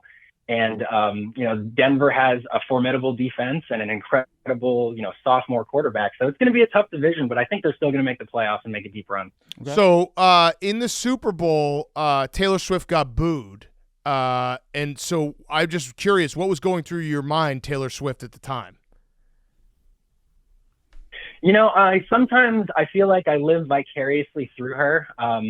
All my life, since I can remember, I've known her being this, like, not only just a planet, but her entire, like, she's an entire solar system. She is one of the greatest songwriters of our generation. And with that comes complications. Sometimes people like you, sometimes people hate you. But as a creative artist, I have nothing but respect for her as a person. But I know sometimes when fans don't like the product, or, something's going on in the world that makes it difficult, it can be really, really hard sometimes to be that person. So, all is to say, like, I always empathize, but at the same time, she is a, juggernaut. She is one of the most successful songwriters ever, and I have nothing but admiration for that. Taylor, do you have a favorite Jake Gyllenhaal movie? Ooh, great question. Honestly, this is gonna be weird, but I really like Prisoners with Hugh Jackman, the movie that came out, I think, like maybe 10 or so years ago. That one is really good. And then End of Watch, the cop movie that came out, I think, in the mid 2010s as well. Those are two of my favorites. Okay, those are both great picks. Do you have a favorite podcast that you listen to? Probably the Ryan Russillo podcast. Oh, no, nice. I'm just kidding. I actually don't know. I fluctuate between Bill Simmons, Ryan, and you all. So it just depends on what I'm looking for. Right now, I'm starting to do a lot of my fantasy football research, and so I kind of try to get information from all the sources. But it just depends on the vibe. How are you as a fantasy football manager, Taylor Swift? It's tough. I'm a league manager in one of my leagues. The other league, I think I won maybe 4 or 5 years ago, but I always start like 5-1, 6-2, and then all of my players end up getting injured mid-season. I've done the strategy, which most people have done over the past couple of years, of drafting wide receivers early, and that has really come back to bite me at the running back position. So I really think I'm going to try to take a different strategy this year, this time around. Our team has kind of the opposite. We've started very slow in the past, and then we get better as the season goes on. Yeah, would you, Taylor, would you be open to the idea? We're trying to build kind of a dream team for our fantasy football team in terms of managers. We have Jerry O'Connell, we have Adam Schefter. Would you be interested at all? It would cost you nothing to be part of this dream team and potentially co-manage our fantasy football team for us, Taylor Swift? I am 100% in. That sounds great. Okay. Wow. All right, that's great. Yeah, we're building a strong front office right now, and I feel like, do you think you could work well with Jerry O'Connell as a manager? I think so. I think I like to consider myself as like a team player, and I want to do the due diligence and make sure that you're getting the right pick at the right value. That's the most important thing.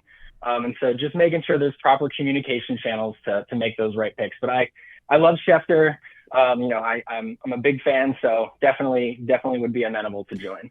Okay, so Taylor, I want to do just quick rapid fire. Favorite meal? Oh, a good seared steak. Nothing beats a steak. Okay. Favorite NFL team? Ooh, I'm in free agency right now, but I'm going to have to say the Houston Texans because of my boy CJ Stroud. Okay. Favorite college team? OHIO, baby. Go Bucks. Okay. Favorite TV show? Ooh, all time, probably Breaking Bad. Nothing beats Bryan Cranston. Okay. Favorite like band or music? Oh, Kendrick Lamar, bar none. Been a day one fan since before he was cool. 100%. Since the overly dedicated days. Mm-hmm. I love that. Do you think that Travis Kelce is going to propose this year? You know what? I don't want to put that pressure on him. I feel like the weight of the world is on his shoulders, but I think he landed one of the best people ever, so I think he should do it. But we'll see what happens. He needs to do it the right way. I think that's the most important thing. He needs to do it his way, the way that he feels. And just make sure that he can deliver. Yeah. Okay. Hank, do you have a question for Taylor Swift? Favorite lens? Lens? Are you a photographer? Did I hear that wrong? No. Different guy? Yeah. Fuck. No. If you were a photographer, It's all good. favorite lens? No bad blood here. Don't worry. Favorite movie? Oh, I'm going to have to go John Carpenter's The Thing from 1982. Ooh. Old movie, Kurt Russell, a bunch of guys in Antarctica. It's a horror thriller. It's very good. Everybody should check it out. Would you, Taylor, like to say anything about Ukraine versus Russia? Probably not right now. Okay, but good answer. I don't think it's my place. Yeah. No, that's totally fair answer. Fair answer. I think you've done your media training. Yeah, you really got us down. Taylor, do you have anything that you want to plug? Not right now, other than, I live in Washington, D.C. I just want to say that, we're going through a lot in this country right now, but don't forget the value of our public service officials, our election security officials, our people that work in local government. All these people are trying to make everybody's lives better.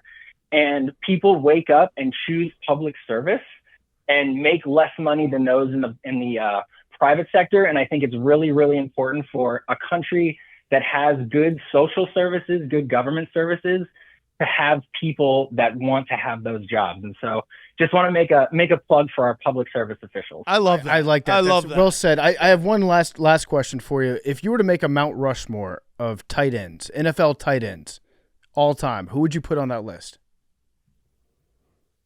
Well, I mean, Travis is probably number one. Probably Shannon Sharp's up there.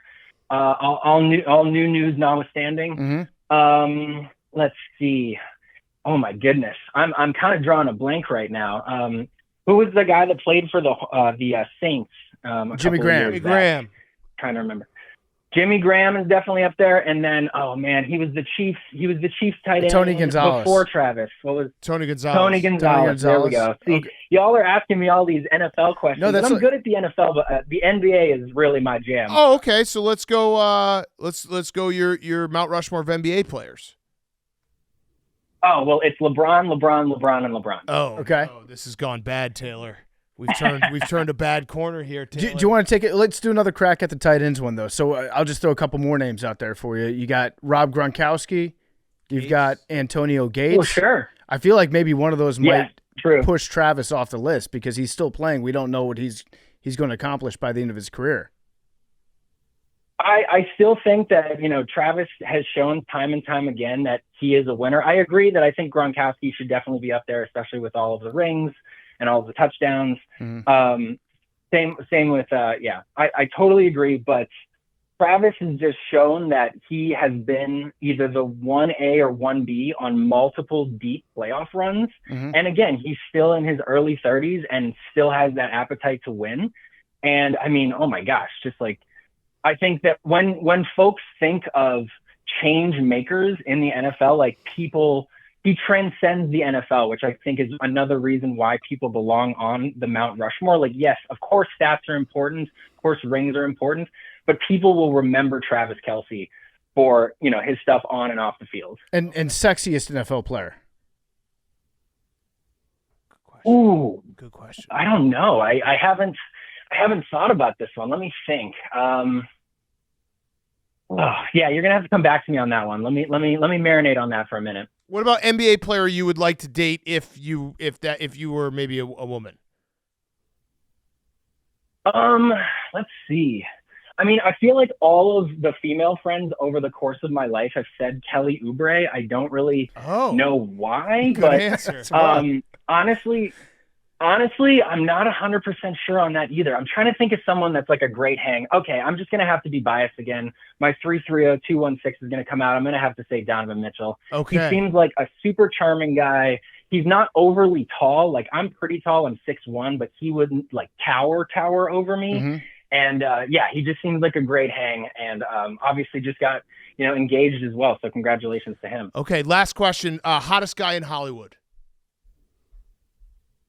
Ooh, do you mean like attractive, Yeah, or yeah. who's like on a generational run like no. that right now? Hottest guy in Hollywood. Like, I'll start. I'm gonna say. Yeah, go ahead. Go ahead. Well, I was gonna say Gosling just because I think he like not only can he play a caricature of himself, but he also is like, I think, just very striking, very very guy next door. But he's also a really good actor, which I think is like a hard thing to do. Yeah, that's a good answer. Ryan Gosling, Taylor Swift. All right, so hottest NFL player.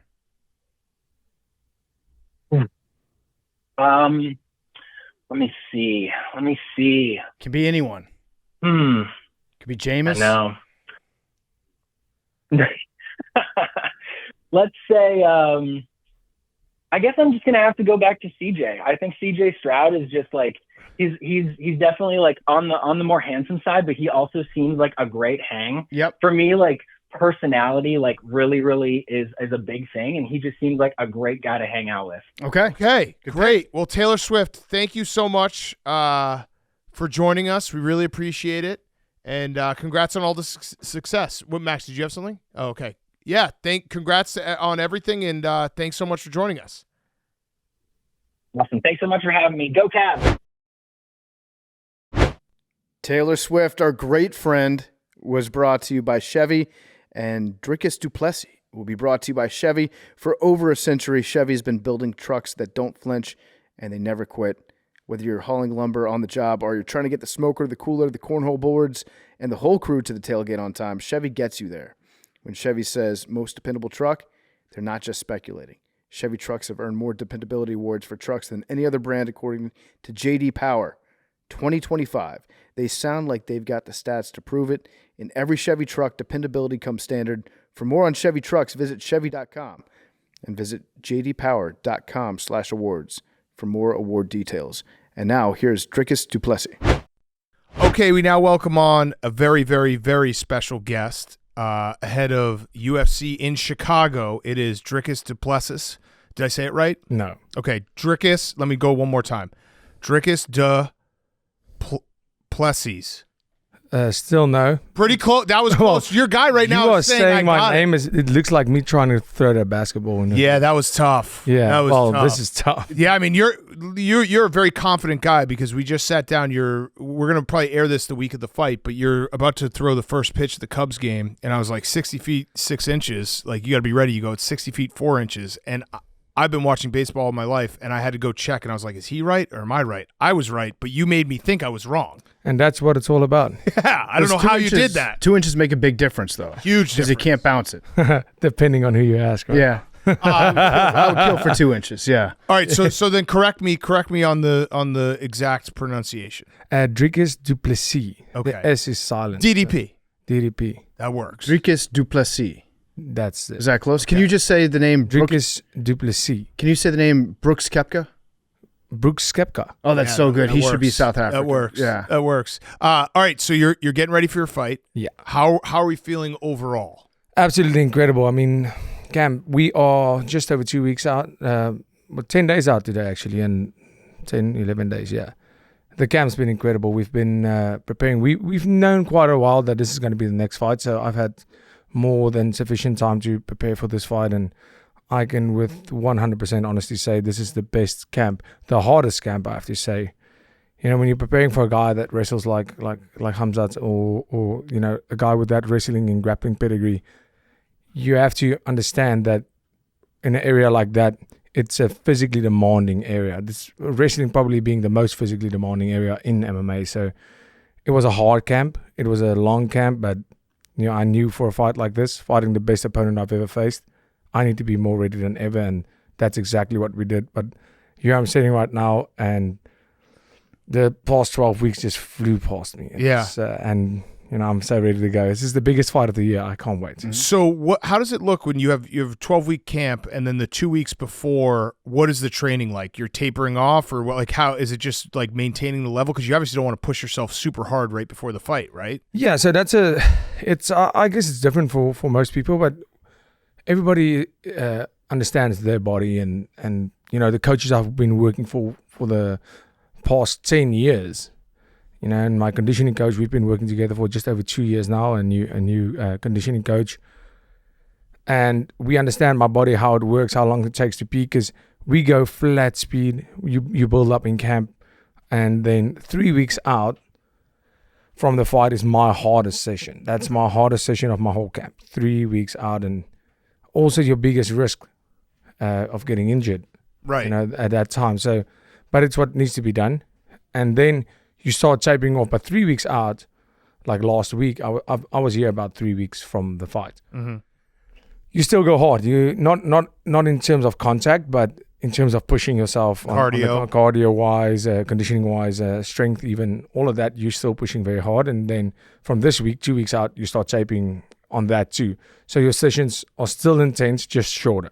It's shorter duration. Then next week, of course, much shorter sessions, still with that intensity. This is where the area where we peak. But the biggest problem here is making sure that you are 100% on it when it comes to overtraining, because getting in there overtrained is even worse than getting in there undertrained, to be honest. Okay. So how do you simulate a great wrestler like that? Do you have one guy whose job it is to just do everything that Khamzat can do? Or do you have different guys that you bring in to simulate different things?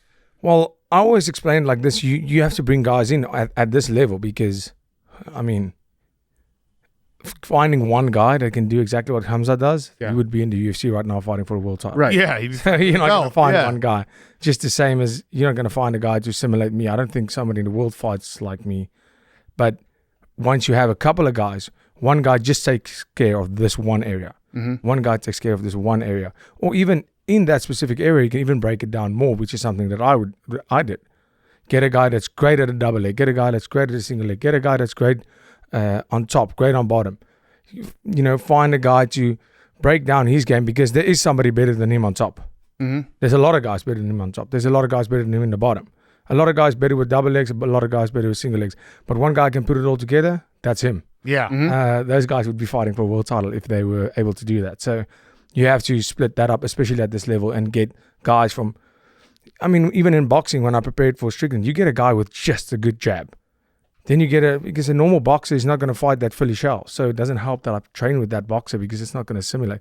So the same with this fight is getting guys that are good at individual things that collectively creates a Khamzat. Yeah. So Mike Tyson famously said, everyone has a plan until they get punched in the face. Have you ever experienced that in a fight where you've gone into a fight with what you thought was a great plan, and then once it starts, you just revert back to like, I'm just going to beat the fuck out of this guy mode? Yeah, more times than I would like to admit. Because, and it's not about the one punch. When I'm in there, I take one punch and I don't really feel it, I don't care it. I would actually deny that I got hit really hard up until I watched the fight again. I'm like, okay, that was, because you're so focused, you take the punch, you just keep on going. Mm-hmm. But I've definitely a lot of times went to the corner and said, Coach, that game plan we've been training for the last 12 weeks? Yeah. Not working. Toss it out. Yeah. What are we doing now? We have 1 minute. We have to make a game plan right now. And that a lot of times, it's because one guy's game plan is not working in a fight, always. Mm-hmm. There's one guy winning, one guy losing. The guy that's losing, his game plan is probably not working, because you have this idea of what the guy's going to do, and he has the idea what you're going to do, and it's about who implements at this level. Everybody's strong, fit, everybody is good. On a physical level, everybody is it's marginal differences. But when it comes to the game plan, that's where the fight's won and lost. So, but a lot of times you get into that corner and you're like, Coach, this sucks, but whatever we planned was a terrible idea. Yeah. On the flip side, everyone planning for you, because you have kind of an unorthodox striking style that gets guys off their game. Do you know when you're in a fight, you're like, this guy can't figure me out. He doesn't know where it's coming from. I've got him in this way. I don't think that's what people think. Right. They're like, guys can't figure this guy out. It's not. While I'm busy there, I'm figuring you out. Mm-hmm. And it's about, it looks awkward, and it is. It's the way because that's the way when I started the sport 12 years ago as a professional, 13 years ago actually, we realized what we think before we made it, that this is the more superior style. Do it this way, taking bits and pieces of everyone. Mm-hmm. And, once I figure things out, it looks like I'm in there. It is chaotic. It looks like I'm just falling over my feet, which a lot of times does happen. But it's me figuring out what this guy's doing, how he's reacting to what I'm doing, and it's chaos in there, but to me, it's educated chaos. I know exactly what I'm doing, why I'm doing it. And I lose my balance sometimes. Yeah, but it does kind of mess people up because it's not something you could like you talk about training on the ground. Like Khamzat's got to train for what you're doing, and how do you replicate that? Yeah, and I think that's in all sports, right? I think you see that with any sports. If you take baseball, if you take the NBA, any sport. I'm a big sport fan. Don't know too much about American sports, but it's always one team or someone figures something out, and the rest of the world needs to play catch up right now. Until they figure it out, then it's almost a change of guard. Like for 4 years, they have just the best. They just win championship after championship until people figure out what it is that makes them different. And that's what I feel. What my style happened. It was only criticized. It was only like, this guy's ridiculous. He won 2 in a row. How's this guy even in the UFC? How did he beat this guy? He got so lucky. His style is ridiculous. Once he gets to the top 15, he'll get exposed. Then top 10, then top 5. Fighting Whittaker, becoming champion, defending it twice. And now people are going, okay, whoa.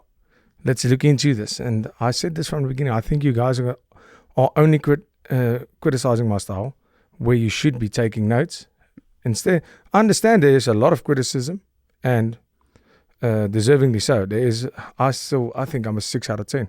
There's a lot of work still to be done for me to get to the fighter I want to be and get in there and be perfect.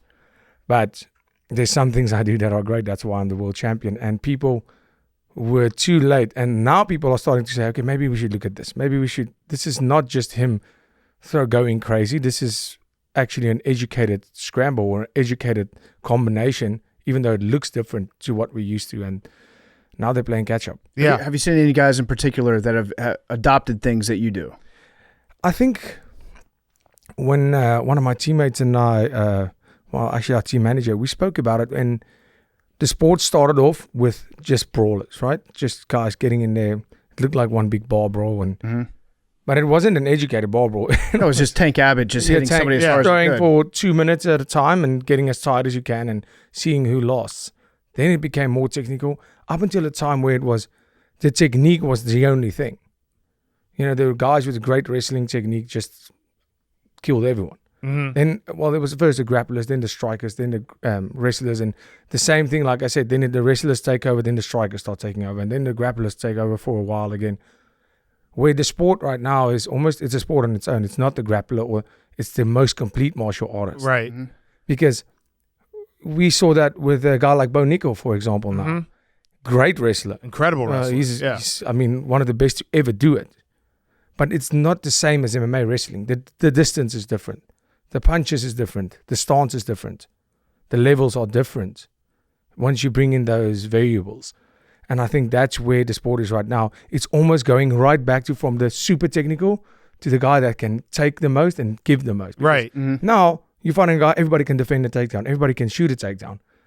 And then it comes to the point where you are a technical striker, or you are a striker, I can strike. Who can give the most and he can take the most? If you look at a guy like Adesanya, on a technical level, he's a much better striker than me. But I did beat him on the feet. Yeah. I dropped him twice. I dropped him at the end and got the choke, because it's not about that technique anymore. It's not a kick. If that was a kickboxing fight, he would have probably kicked my ass, but it's not. It's an MMA fight. Yeah. Gloves are different. Distance is different. There's a lot more things to worry about when it comes to takedowns, setting it up.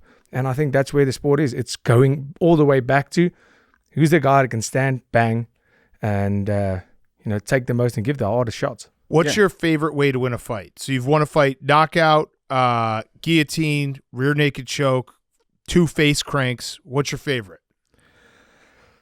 That's hard. I have to say, the feeling to me is all the same when that ref, because I've never had a walk-off KO, and I don't plan on having one ever, because it's just not the way I do it. Once that guy hits the deck, I go for the kill. Right. Right up until the ref pulls me off, I don't see anything other than killing this person in front of me. And whenever the ref says stop, that's the best feeling. Whether it be by a choke, whether it be by even at the end of a 5-round decision, when the ref says stop, you're pretty happy about that. Yeah. It's a long time to be in there. Yeah. So it is crazy how long. Yeah, for me, I can answer you this way. I don't have a favorite method of winning, just winning. But to me, losing, I always see guys, they almost scared to get caught, especially going into a final round, and they hesitate, and they, even though they know they're 2 rounds or 4 rounds down, they have to finish to win this fight. And just because they're fighting a guy, they're scared to get knocked out or choked out, or so they don't take the risk. To me, if I think about losing on a decision, losing by knockout or by submission, it makes absolutely no difference. A loss is a loss. So Yeah. whenever you're in doubt, just go for it. Yeah. My personal favorite style of knockout is the body shot. Just people getting liver body shot. shotted to death. That is a very good one. It's delayed. In my pro career, in my amateur career, I had a few, but as a professional, I've never had that. But not a body kick is one thing, because you can see the guy almost going, and then you can go for it. But getting a body shot, a clean body, like a Jose Aldo versus Jeremy Stevens, just a clean liver shot, and seeing a guy go down. They take that. Yeah, like 5 seconds later, they they step back, and then they're like, they take the punch, and you're like, I got it, I can handle it, and then you just can't. Yeah. Do you talk to guys? Do you talk in their ear when you're about to submit them? Like when you're about to choke them out? No, I wish I could. I've seen a lot of guys do that, and even in a fight, I've never said a word during a fight in my whole life. Yeah. I don't have the attention span for that, I guess. I'm too focused on that fight. I've never been able to even get one word out. Yeah. Even if a guy was, a lot of guys have spoken to me while we fight, like, giving you shit or something like that. I've said sorry, like when I accidental groin kick or something like that. I'll be like, sorry, and then we go. But in the middle of the fight, I don't have that wherewithal to be able to talk and focus on fight. Yeah, but you are a great trash talker. Where would you rank yourself in trash talking at the UFC right now? Well, I mean, right now, as an active fighter. Well, I mean, if we go on a cry record, I'm probably the best. How many cries have you gotten? Have you solicited? Well, 2 out of the last 3. That's not bad. Yeah, that's pretty good. That's good numbers. Yeah, I can go with that. What's the key to your trash talking? People are sensitive, man. I think that's the key. Has anyone gotten you really good where you're like, damn, that hurt? Well, you can't. It's impossible. Where I'm from, in South Africa, banter is the only way you and your friends spend time. There's never a time where we do not banter. You should work here. That's all we do all day. And I mean, I think that's the thing. Like, all these things that I've said is something I've said way worse things to my friends, and they to me. And I have 2 older brothers. If you have to be around, you would think, wow, okay, this is rough. And these things that trigger these people, I was like, you find something personal in our friend group, something that really is gonna. It doesn't help you say the everyday stuff. That's not gonna hurt one of my friends or my brothers. You have to find something personal. Yeah. And say it. And yeah, people are sensitive. Do you like compile folders on people? Like, here's how you can go after him in his personal life. Here's how you can go after him on his looks. Here's his last girlfriend. Well, on the looks side, it's pretty evident to go after someone. It's not that hard.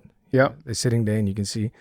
So, but in the rest of it, for me, people always say, how do you go prepare for it? You can't prepare for something like this because you don't know what they're going to say. And I always try to match my opponent's energy. Mm-hmm. If you go look at any of my, of the trash talk or banter, a guy like me and Whittaker, for example, there was no bad blood, and I'm never ever going to make fake beef to sell a fight. I think it's cringy. I hate it. I don't like it. But even with me and Strickland, the first fight, it was a pretty chilled. There was a few, I'm going to beat you, you're good at this, I'm good at that. But nothing serious up until, with a guy like Strickland, he was like, okay, this is not the way I do things. He gets the crowd riled up because he says the craziest stuff. Mm-hmm. And I like Sean Strickland, by the way. He's a cool guy. He just says outrageous things. And at that press conference, he didn't get that reaction because he wasn't being outrageous enough. And then he said something, he leveled it up with, I'm going to say, your coach is going to finish you off in the back. And I said, okay, I can match that. If you want to go there, let's go. And obviously I won that exchange. And that's how I do it. If you keep it respectful, I will always keep it respectful. If you kind of come at me at, let's say here, I'm going to match you right there.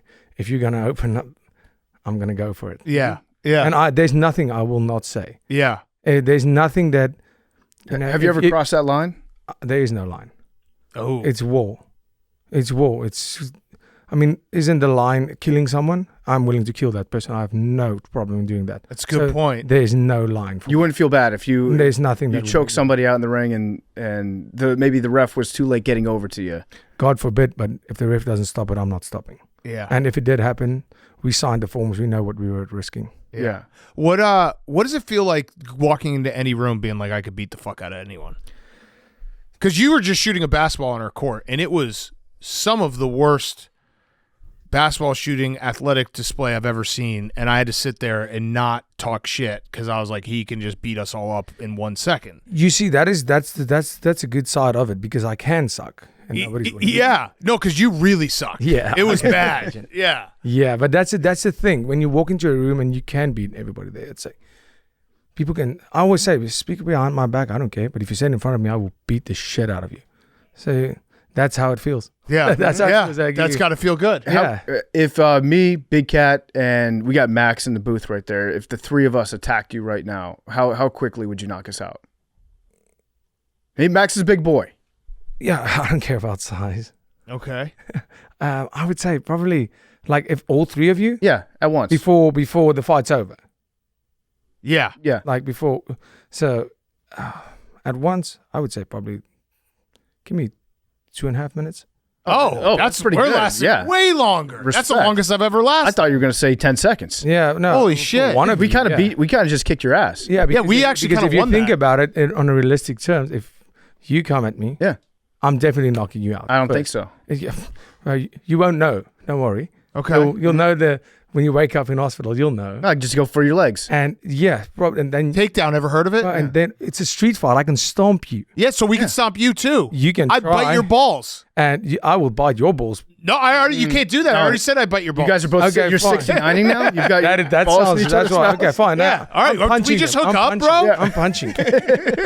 And then because two of you are going to grab me, and then I'm going to have to throw another one, beat this one. There, 2.5 minutes to the end of it. Okay. What I would about- be so pumped with 2.5 minutes. Yeah, What about your nose? How's your nose doing? it's amazing. Yeah. Okay, so my theory was I would attack your nose. No, that's a terrible idea because I'm so used to not having a nose, so I'm going to be much better than other people. So Okay. explain that to people. You got a nose job Yeah. for cosmetic reasons. Yes. Not actually for cosmetic reasons. It was because you couldn't breathe. Yes. You did the actual thing that like when girls say, "Oh, I couldn't breathe right. I have sleep." It's like, Yeah. no, you just wanted a nose job, which is fine.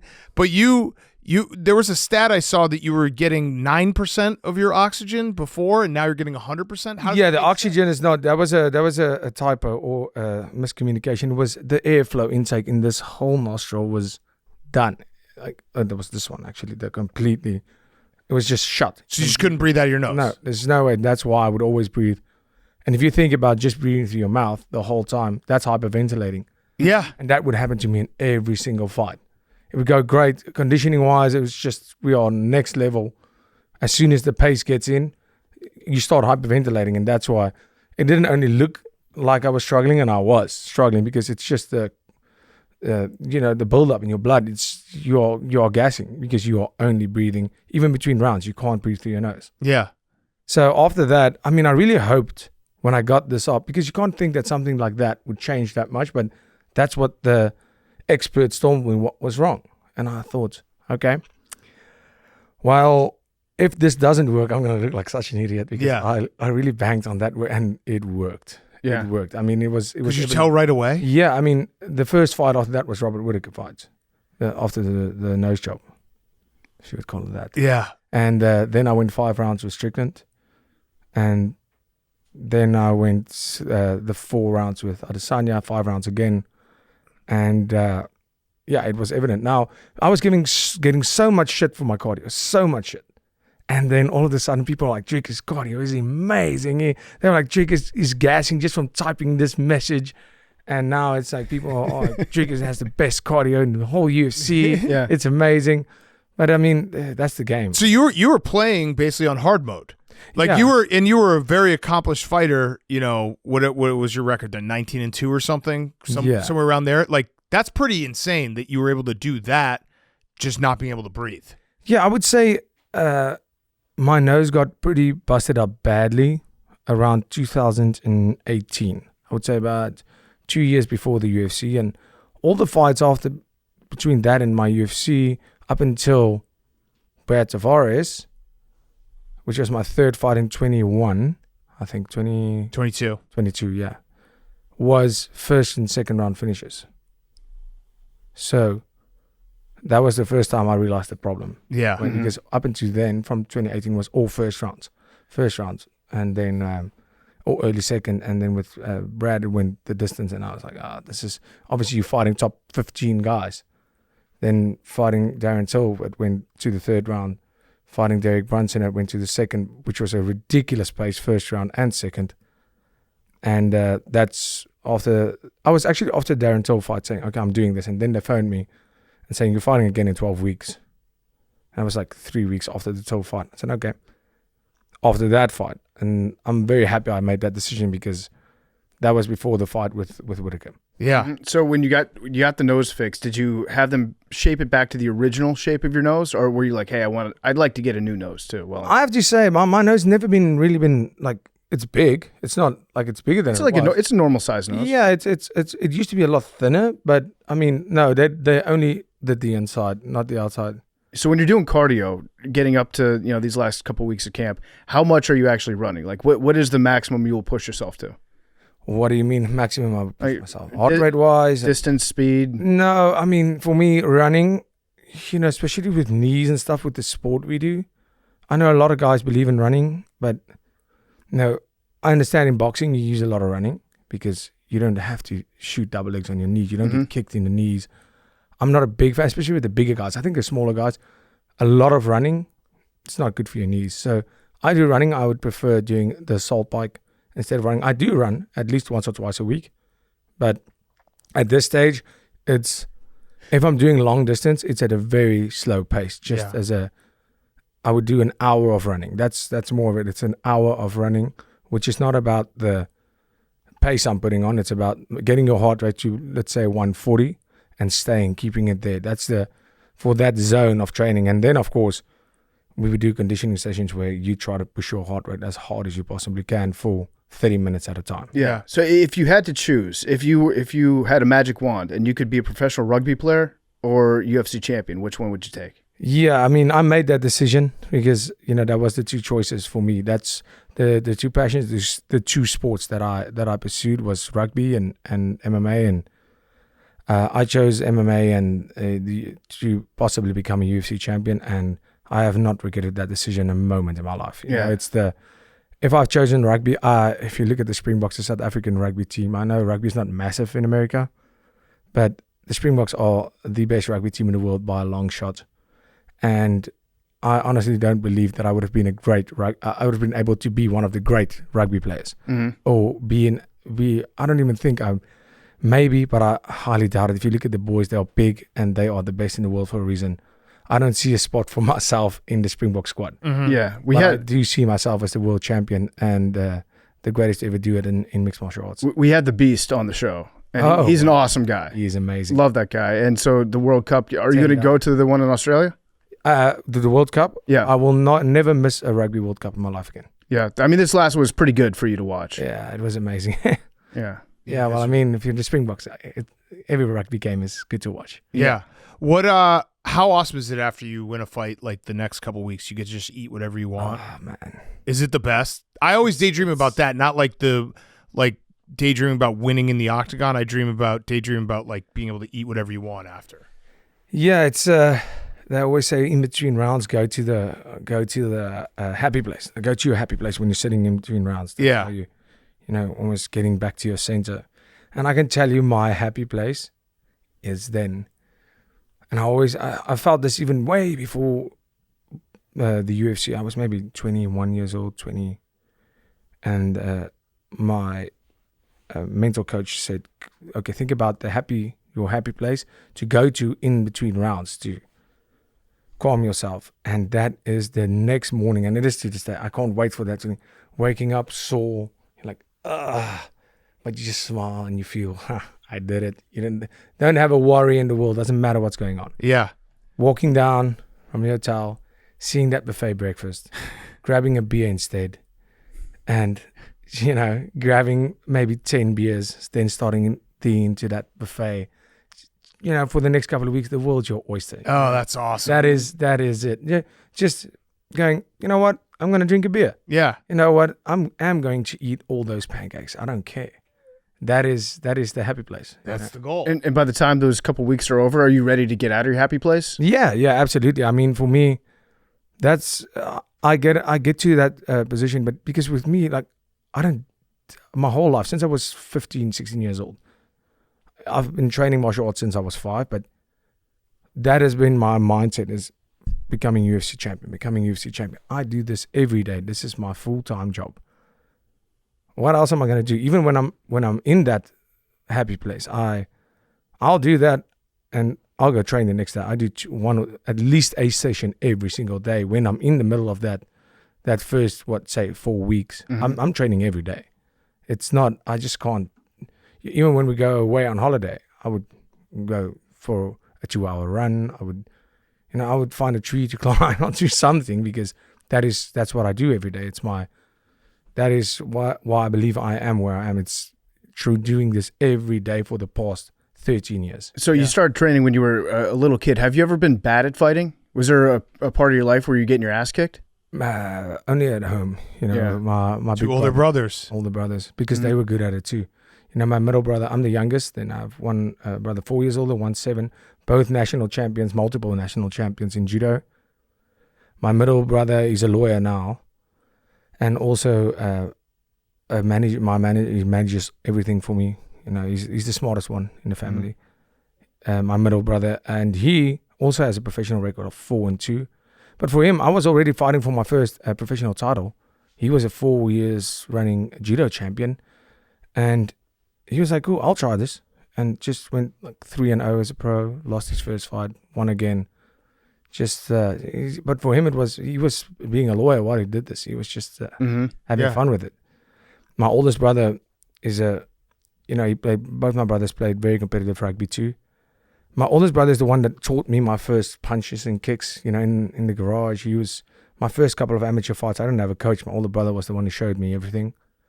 But it was more, he was a bar brawler. Yeah. And to this day, there's a lot of people, especially from his age group, they go, "Do you think you can beat your older brother?" But no, I'm like, "Of course I can." What a question. What I mean, but they're like, I got a belt. Yeah, I'm the best in the world. But back in the day, he could bang. Oh, imagine if you were the best in the world and then you still went home and your brother could beat you up. Yeah, that would be and terrible. He's just like, "I don't want to be the best in the world. I just want to be able to beat you up." Yeah, he's like, "I don't want to do this. It's too much trouble, but I want to beat you up." Yeah. Would other parents not want their kids to fight you? It wasn't up to them. But when I was, I think when I started fighting kickboxing amateur at 14, the age of 14, I became WAKO world champion, amateur world champion at 18. By that time in South Africa, the sport's not that big. So I was the first junior champion from South Africa, WAKO world champion ever in K1 kickboxing. And so now you can think about it. I just did that, came back, still had some amateur fights. So now, and I was a junior. So, I mean, I'm fighting kids my age, 16 to 18 years old.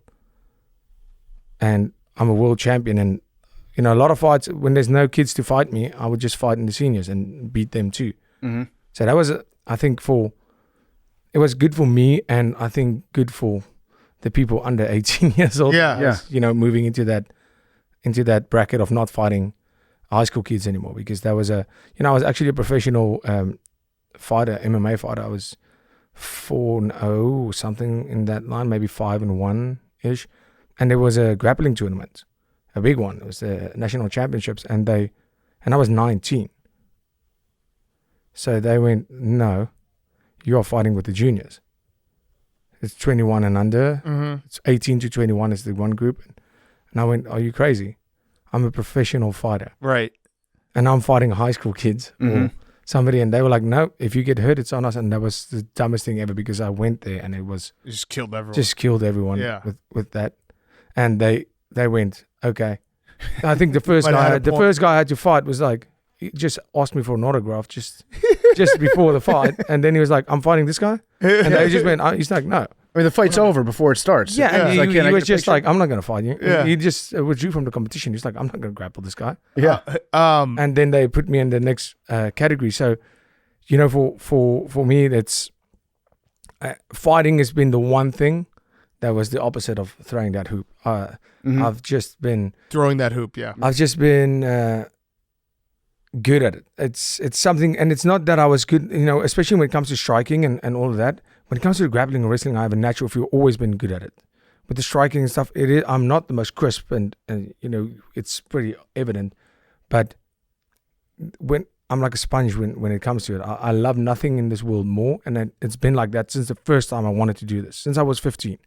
Sometimes with your striking, your leg kicks are so unorthodox that sometimes people don't know where it's coming from. Yeah. Right? Like you can catch them by surprise. Your shin goes in like a different angle. Looks like you don't know what you're doing. Then you think that it's going to come from. Well, I mean, if I'm not really sure what I'm going to do next, you are definitely not going to know. Yeah, that's true. That's a great point. Yeah, they can't read you. Yeah. No one knows what's. All right, so UFC 319, Saturday, August 16th, 2025 in Chicago. We're going to be there. We'll be cheering for you. I actually looked it up. You did win.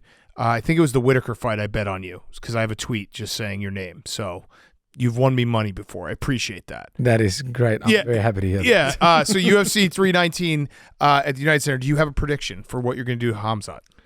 A win, that I can tell you. Get a round? Maybe a face crank? Maybe a face crank. It's in the fight game, it's just so hard. I don't always see people. Always the safest route's probably going to go with TKO because you have one of. It's because I'm never going to stop. If I drop you, I'm not going to stop. I'm going to go for it. So that's going to immediately be a TKO anyway. Yeah.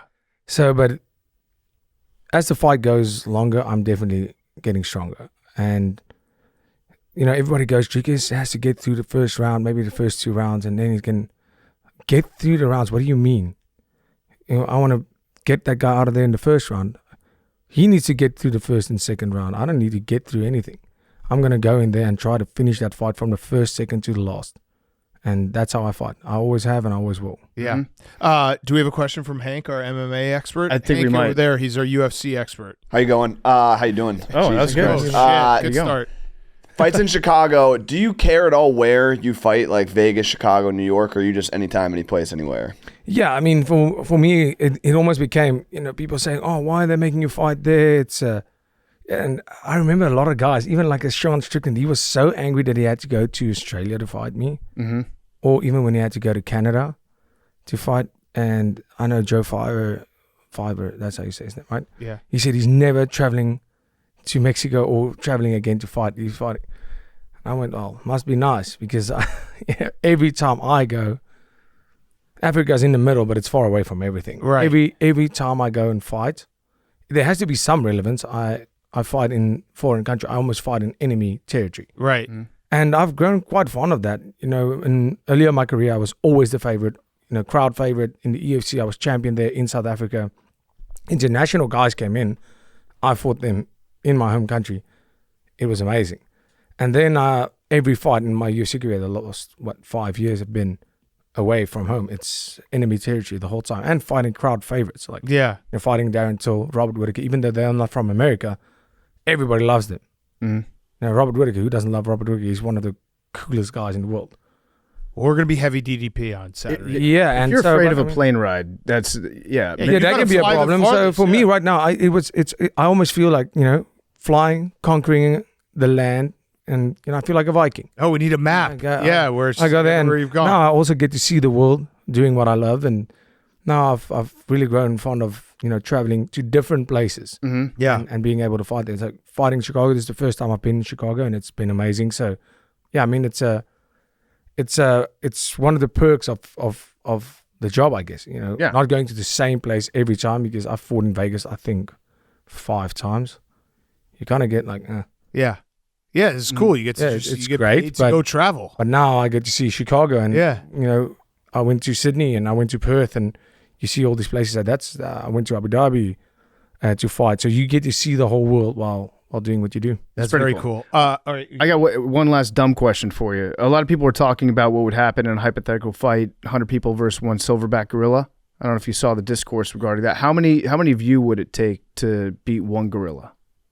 Well, 100 of me will kill that gorilla. Right. Yeah. I agree. But we would need at least 10. Okay. Okay. 10 of you. We would need at least 10. Yeah. Go after each limb. Gorillas Yeah. don't fuck around. They don't fuck around. Yeah. You need one to be, one guy is going to have to sacrifice it, man. yeah. You need one guy to sacrifice, maybe two. Then you need one to be able to grab the back. Yeah. You would submit it. Oh, Would that be your plan? Yeah. gorillas don't tap. They don't. But they die. Yeah, but they don't tap. I don't care if they tap. I don't gas. They're not pussies. I will just keep on choking until it dies. Okay. That's fair. Because I said I think you could take somewhere between 5 and 10 UFC fighters. Yeah. And they could handle 5 the or gorilla. 10. And I mean, while you're on the back choking, you get 2 others jumping on the legs. Yeah. One maybe kicking right at the nuts. Yeah. Yeah, that's not a bad idea. Just one just straight while you're choking it. Yeah. Just punching Smashing his it. nuts. Just like going Yeah. for the elbow. That's what we do to you in here. Yeah. Yeah. 3 of us. And you think that we can't take you. yeah. Yeah, but That was crazy when we were 69ing for a second. that was, and yes, mistakes were made. All right, I got one last question. I am never beating the allegations. Thank you, guys. Well, I got this is a good segue to my last question. Rowback question. RHOBACK.com. Promo code TAKE 20% off your first purchase. Q-zips, polos, hoodies, joggers, shorts. Rowback.com. Promo code TAKE. You did kiss your coaches on the lips. I do kiss my coach. Oh, so that was my question. Was that like we didn't just plan the right side, or that's just what you do? You kiss your coach on the lips. Yeah, not coaches, but my coach. Yeah. Okay, your coach. Always on the lips? Well, not like the whole time. It's Yeah. But I mean, Well, like how about were we talking, like once a week? yeah. Okay. Yeah, probably like once a week. After Healthy relationship? like a good training session or before? Maybe like when I'm saying once a week, it's more of a when something like you win a fight. Yeah. I would kiss my brother every single day when I see him. That's Yeah. how we say hello. I would kiss my father every day. I see On the him. lips? Yeah. So my brother, my father, my fiance, Yeah. That's good. Do you ever slip tongue? which is on her, yes. No, but on your brother or dad? No. Oh, you had to pause.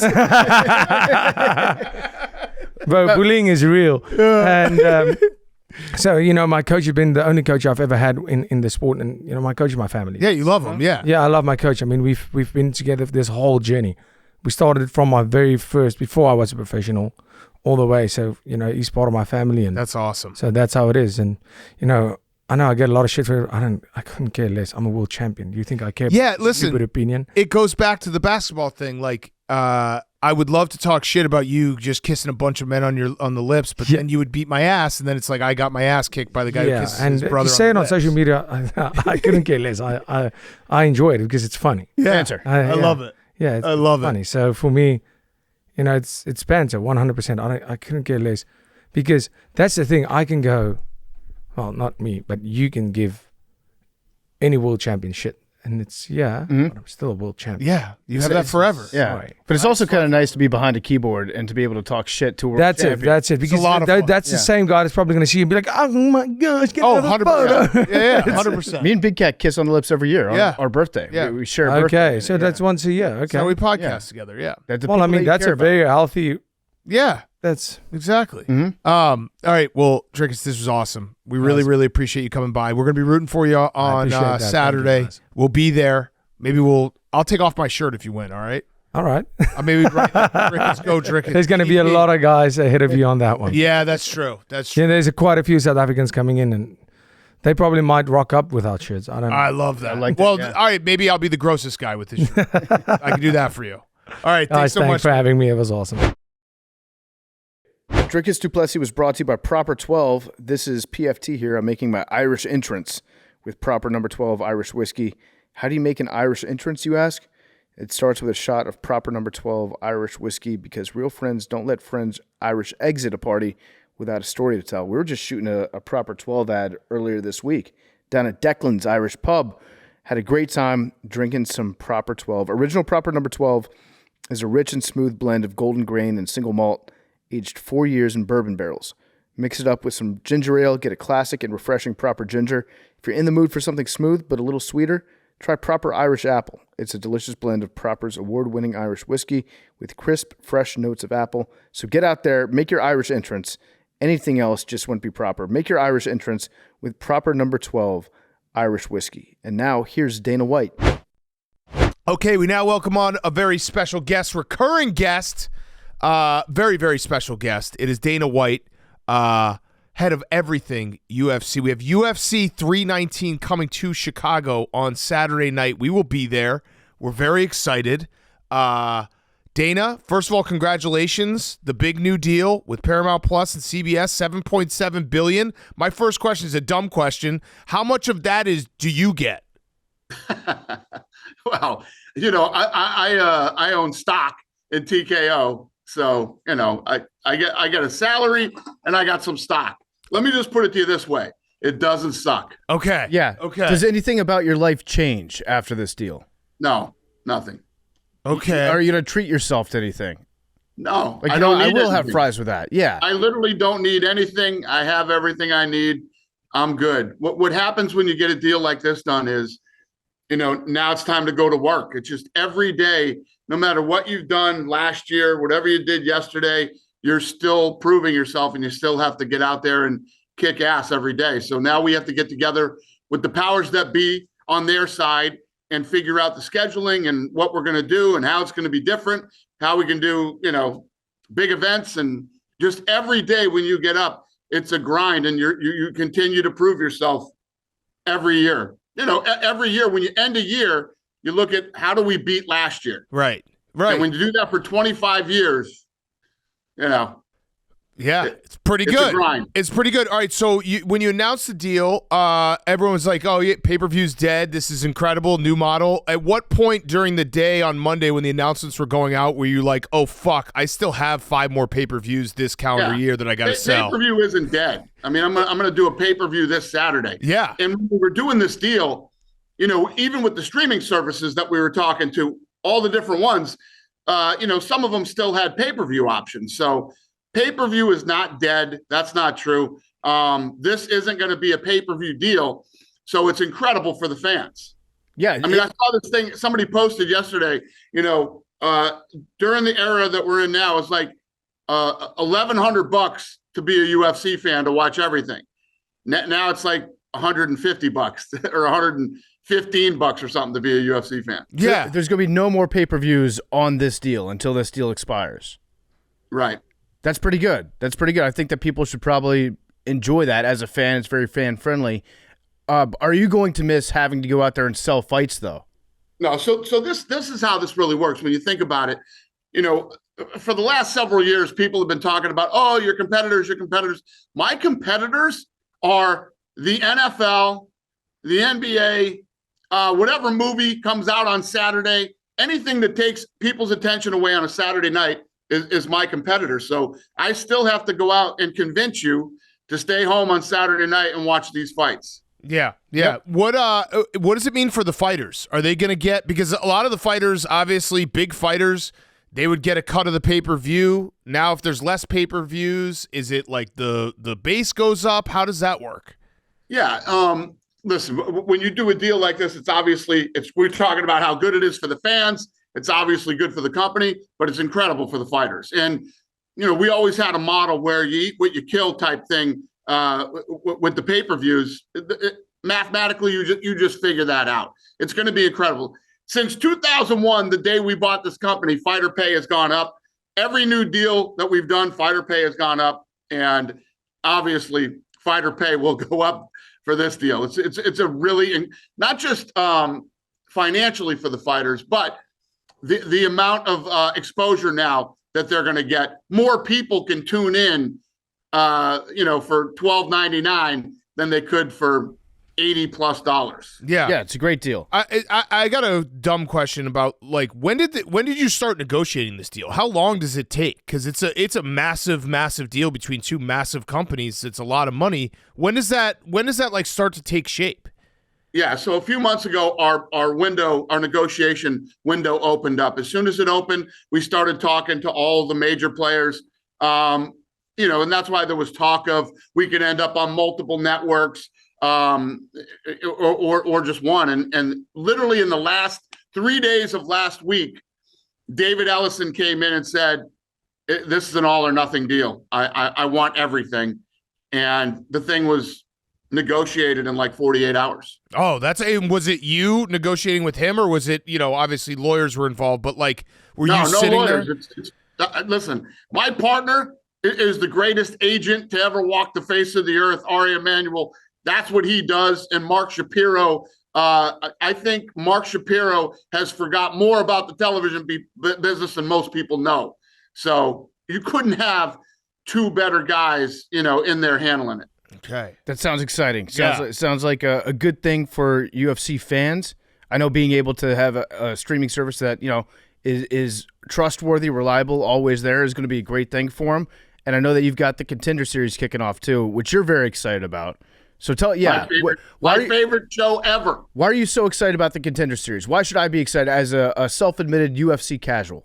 If you like fights at all, if you like fighting, if you like to watch fights, on Tuesday nights, there isn't jack shit on TV, and you can tune in to, we take the best unsigned guys in the world that are not under contract with the UFC, and it's like an job interview. You come in and you have 3 rounds to show me who you are, and a win doesn't mean you're just going to get into the UFC. You got to show me who you are. Show me what you got. These kids come in and put on some of the greatest fights ever. It's already created world champions. It's already created top 10 fighters in their divisions in the UFC. It is the greatest show on television. I love it. And I wish I could do it every Tuesday for 52 weeks a year. It is awesome because it is like that climb that you're watching guys try to make, and the hunger they have is completely different than a guy who's made it. What's the old, they don't do, road work in silk pajamas or whatever it is. Like once you get there, it changes your perspective. So I love watching it as well, because this guy's just going fucking balls to the wall trying to impress you. So true. And what ends up happening for us is that, the show's done so well that by the time, before they even set foot in the UFC, millions of people have already seen them fight. They already have some hype behind them. And, we already have great highlights of them. So it is literally the perfect TV show. So me and Big Cat are very excited about UFC 319. We had Dricus Du Plessis in the studio, and I think we have no choice but to bet on him and to root for the guy. Mm-hmm. Seems like a fun guy, great shit talker. Give us an undercard that we should keep our eye on, because I think me and Big Cat are both going to go to the fights. Yeah, oh yeah. And actually, I wanted to ask where you think we're going to be sitting. Well, this whole card is a fun card. I don't know if you guys saw the fights last weekend. Again, whole card was incredible. That's what we do. But it is hard to not talk about this main event. Yeah. Khamzat Chimaev, is back, actually fighting in the United States. He's been fighting overseas, for the last couple of years. In Chicago, we haven't been in Chicago since before the pandemic. Sold out like this. The energy, the buzz, everything in there, and that fight is going to be badass. There's no way that the main event is not the fight of the night. So, I love it. Big Cat had a fair question, though. Yeah, where are we going to be sitting? Where are you sitting us? So it's going to be me, PFT, Max, and Hank. So the 4 guys from PMT. I've been talking to Hunter, smaller Hunter, not bigger Hunter. You got too many Hunters, by the way. That's fascinating. Yeah, that's too many Hunters. Where are you gonna put us? Are we gonna be in a good spot? Well, let me ask you a question. When has Barstool ever shown up to a UFC event and had shitty seats? That's true. That's good point. Good point. That's a really good fact. I'm in Miami right now, dropping my daughter off. I'm flying home tonight to do the Contender Series. Then I turn right around and fly to Detroit for a meeting. I'll be in Chicago Thursday for the press conference, and I will sit down with Amber, and that's when we'll go through and make sure that everybody's sitting where I want them to sit. I love it. You will be taken care of, I promise. I love it. And then if you want to have some free ice cream, you can come to our office. That's a pretty good trade. You guys have free ice cream? Yeah. I bought an ice cream machine. Soft-serve ice cream machine. Never too rich for free ice cream. Yeah, come on. I agree. I have a soft-serve ice cream machine in my house. Oh, you motherfucker! Really? What's the model? Do you know what the model is? What? Do you know what the model of the machine is? No, I have no idea. Oh man, what flavors? I would be a sick, demented motherfucker if I knew what the model of the machine was. No, that would mean you cared about your ice cream. Come on. Yeah. What flavors do you have in your own house? It can do the vanilla or chocolate, or you can do the swirl. Okay, so you probably have the same machine as I have. Do you have a topping bar? Yes, got all the shit. damn That goes on it. Of course. Are you eating ice cream these days? Because I feel like you've gotten not. No, Yeah. unfortunately. Unfortunately, I'm not. Do you do cheat days, or are you just straight like? I cheated yesterday, and guess what? I'm gonna fucking wreck Chicago. Okay. Okay. I'm going to Gibson's. I'm going to Lou Malnati's, and I was watching Diners, Dives, and Drives, and whatever the fuck the name of that show is, and they had this place that they say is the best pasta in America, and they were showing all that stuff. I got to Google it and find it. I'm going to track that place down, and I'm going there too. Okay. Yes, there will be no keto in Chicago. I love that. So you have an ice cream machine in your house that's strictly ornamental, just so you can be like, Pretty much, if you want kids ice cream, use it's right it. there. Yeah. How's the workout regimen these days? You look pretty jacked. Good. I'm going literally right across the street here in Miami is Gary Brecka's place. I'm going over there in a minute. I'm going to cold plunge and sauna and do some stuff with him. When did you become a black T-shirt guy? At what point was that like, hey, I'm just black T-shirts? I don't think I'm a black T-shirt guy. I'm a black T-shirt, black suits. Yeah. I mean, everything I do is black. But the black T-shirt, like that's I made that shift probably 2-3 years ago, where it's like I'm just gonna be a black T-shirt guy. Like that happens. That shift does happen. You definitely made it, whether you realize it or I've always not. been a fan of black. Okay.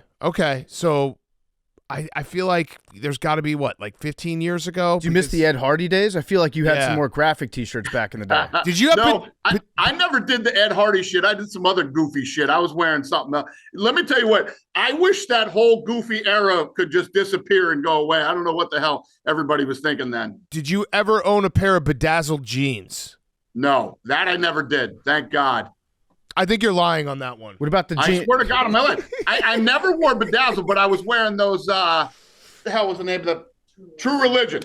Yeah. Oh, that's pretty close to bedazzled. Yeah. They have that like is the close. I don't disagree. the acid wash with the tears in them, the giant tears. Do you have any pairs of jeans It with was holes in them? huge, and then it just disappeared. Yeah. Oh, I got another question about your deal with Paramount Plus CBS. What does this mean for Joe Rogan? Everything's good for Joe Rogan. Joe Okay. Rogan has no problems in life whatsoever. Okay. Joe Rogan was doing great before the deal. He's going to do just fine after the deal. Okay, so he's going to be on all the fights going forward. It's not anything's changing about the announcing team. Yeah, listen, Joe Rogan isn't here at the UFC because of the money. He did the first 12 events for free. Joe Rogan has a time problem. Right. That's the only thing Joe Rogan has. Joe has a time problem. If Joe didn't have a time problem, he'd even be doing the fight nights. Shit, he'd be at the Contender Series tonight. Yeah. Yeah, and John Anik. We're still good with John Anik. Yep. Okay. Everything's staying the same as far as the team goes. Okay. Okay, I love that. So have you given any thought to who's going to fight at the White House? No, I haven't thought about it. It's still a year away. So, the landscape will change a lot over the next 7 months. So, no idea yet. Do you have fighters that are coming up to you and asking you, hey, can I be the one to fight at the White House? Everybody wants to fight on that card, as they should. I mean, it's going to be a one-of-one, once-in-a-lifetime incredible experience. Do you know? So at the end of this month, on the 28th, I'm flying to I'm flying to DC to sit down with him and Ivanka. I got all the renderings done, and me and my head of production, Craig Borsari, are flying out there at the end of the month to meet with those guys and get it all rolling. Because I got an idea for who you should have fight there. Who? Hunter Biden and Don Jr. I think that would be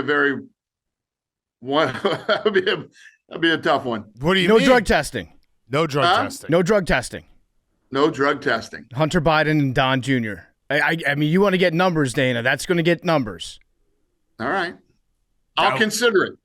That would be good. If you don't do it, I will. I'll set the fight up. I'll You counter sure you program. guys should do that on your Barstool thing you do. What's the name of that show? Rough and Rowdy. Rough and Rowdy. There you go. Rough and Rowdy. There you go. That's perfect. Yeah. Hey, is Conor McGregor ever going to fight in the UFC again? I mean, if you see, he's been posting videos of himself training. He's back in the pool now. He wants the White House fight. Okay. Because I've seen him train, but I've also seen him party a lot recently. I've seen a lot of photos of him recently. Yeah, there's been some photos. There's been a lot of things going around, so I didn't know if he was coming back. Well, listen, if he starts getting in shape and training and stays the course, that's the fight he wants. He keeps telling me he wants that fight. So okay, we'll see how it plays out over the next several months. Okay, so for this fight that we're going to be going to here in Chicago, can you give us something in the undercards to look for, like a cool storyline in one of the prelims. There's some good prelim fights. Alexander Hernandez and Chase Hooper.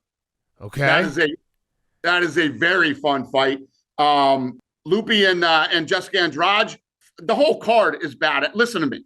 Oh, you're asking me which fight? Show up to the first prelim of the night. Don't be the guys that show up like the fight before the main event. Okay. Get there early. The card's going to be badass. The Hooper Hernandez fight should be absolute fireworks and fun. But with all the great undercard fights, I still say it's impossible for the main event not to be the fight of the night. Yeah. I'm excited. Yeah. What would you say to people who, like, Savannah Bananas are actually in town as well? So you're going head-to-head with the Savannah Bananas in Chicago Saturday night. Did we lose you? Yeah, you lost me. Are you out of your fucking mind? Listen, people are wondering. There's definitely some people out there that are like, should I take my 5-year-old to the Savannah Bananas or the UFC? You sound like a boxing promoter when UFC was coming out initially. Like, these fucking guys, who cares? Yeah. We're already sold out on Saturday night. I understand, but you never know. Savannah Bananas. I'm not shitting on the Bananas, but these guys are killing it. And what they've done with that business is fucking incredible. It's absolutely incredible. Yeah. Duh, it's crazy what they've done. You're either a UFC guy or you're a Savannah Banana guy. I don't know. Why not both? Have the fighters do little fun dances. Know. What time does it start? You're saying which events did you go to? Starts at 7. I might do a doubleheader. Fuck it. I might do 3 innings of the Bananas and get to the UFC fights at like 8:30. Get them both in. I'm gonna be watching on my phone, ringside. Has anyone ever done that? Probably not. I might be the first person who did a doubleheader Bananas UFC. Yeah, or you could go to the Bananas and watch the fights on your phone while you're there. No, live on pay-per-view. There we go. Oh yeah. Oh, I have one last question. It's a rollback question. RHOBACK.com promo code TAKE 20% off your first purchase. Q-zips, polos, hoodies, joggers, shorts. Rollback.com promo code TAKE. All right. So the deal's incredible with Paramount Plus. There could be less pay-per-views. Do you feel like you're kind of stealing from the guys who are stealing from you, the guys who are pirating all the pay-per-views? They really have nothing left to do if you get rid of the pay-per-views. Like, what do they have to live for, Dana? That's funny. No, that's a good point. Good point. You ended the game. That's not fair. There was a cat and mouse game going on. You were going after him. I do love that clip where it's like you killing Osama bin Laden. Like, we got him. We got the guy. We found the guy who's on Cracked or Stream East. We got him. We did. You know what's fun? During that era, we got a lot of guys. We really did get a lot of guys. So I was doing I was shooting that show that I was telling you about earlier, looking for a fight down in, I think it was in Memphis. And like some guy like walked out with a fucking gun into the street and was looking for me because we had caught him stealing the pay-per-view, and like he almost lost his bar. Oh, because shit. Yeah, it was a weird thing. But yeah, we really got some people during that time, and everybody thinks it's funny till you get fucking caught.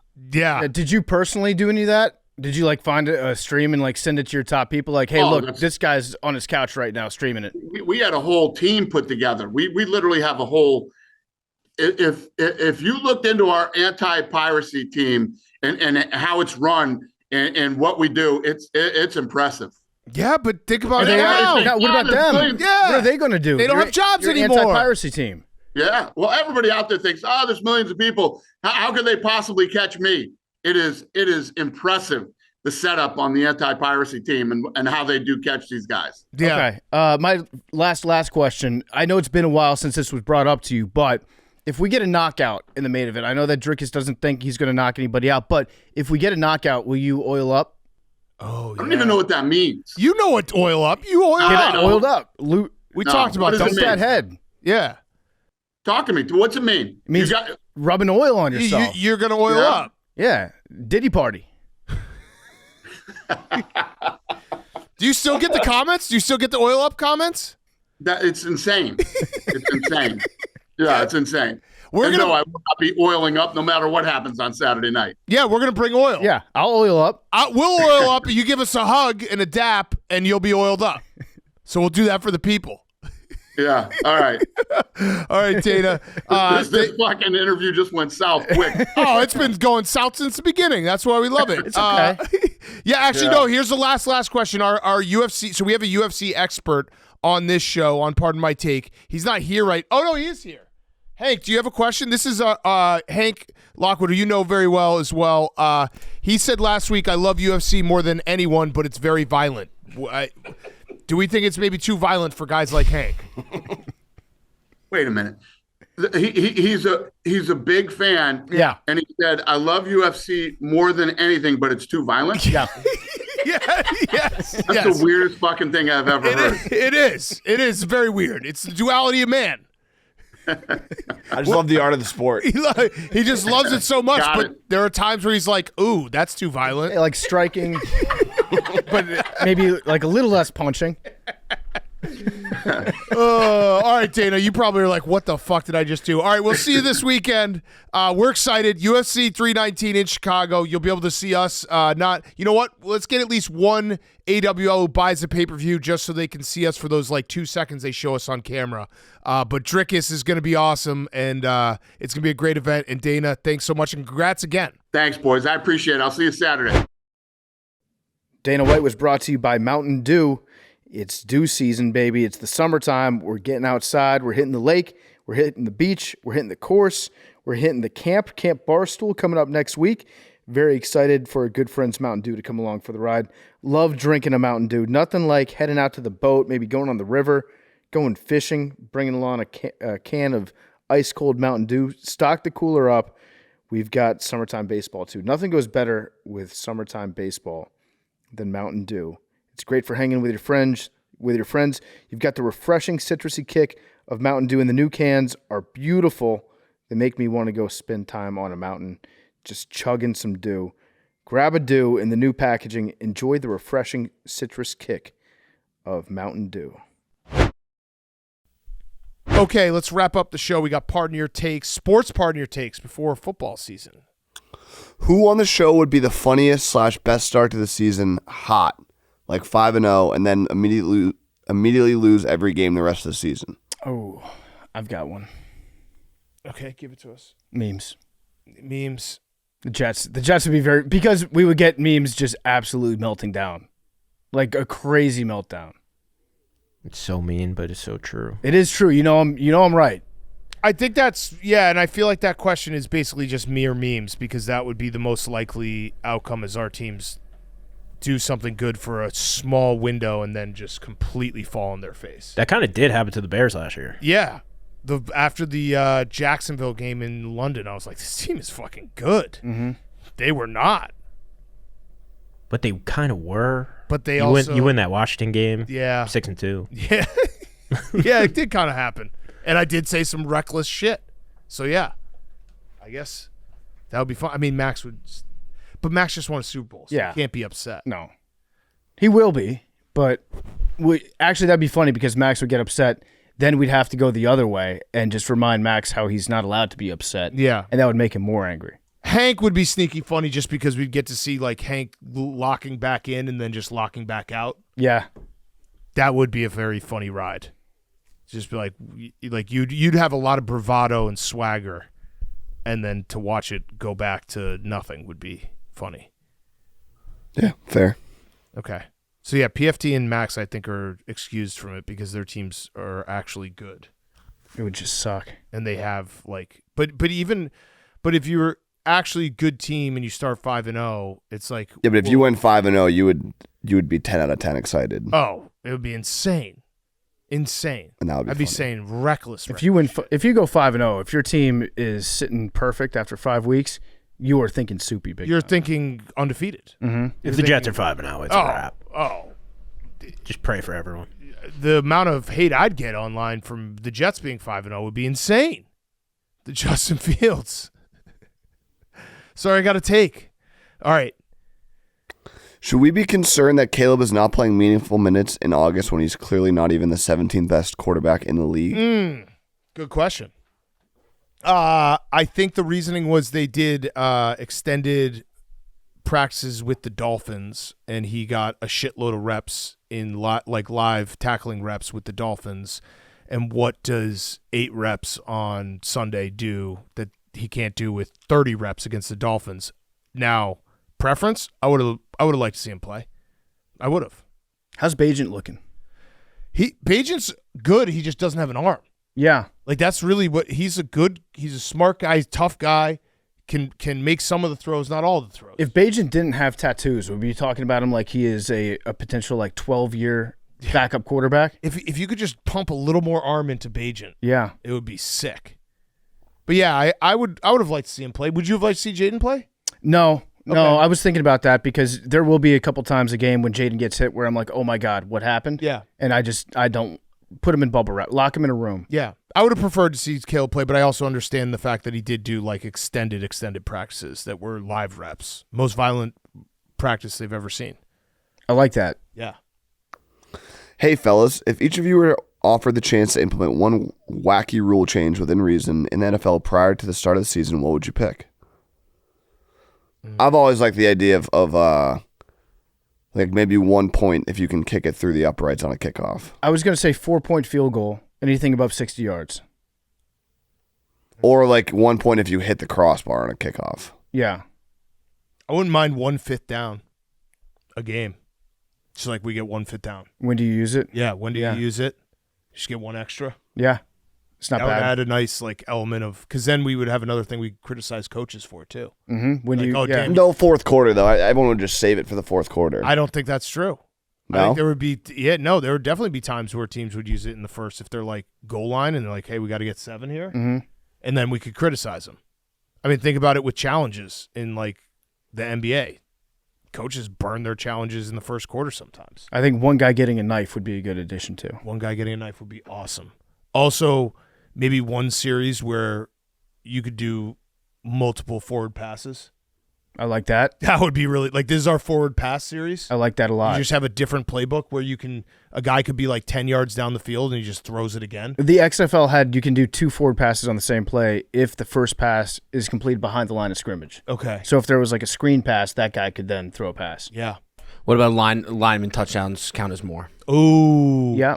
But they have to kick the extra point for it to count more. So okay. I like that. I like that. Yeah. I said this, I think 2 years ago, but if anybody above 300 pounds kicks the extra point, it's worth 2. Yeah. Yep. But what about lineman scores and it's a regular touchdown, and if they kick the extra point, it's like another 4 points? Yeah. But it has to be the lineman scores first. And it has to be like, you can't just like put a tight end at tackle and the tight end it has to be like a real lineman. It has to be over 280 pounds. Yeah. I think you're allowed to get 12 men on the field for 1 play per drive, but the 12th man has to be your head coach. I like that. On defense. What do you guys think about a blind play? What do you mean? Just everyone puts on blindfolds on both sides of the ball. That'd be fun. And the ball beeps.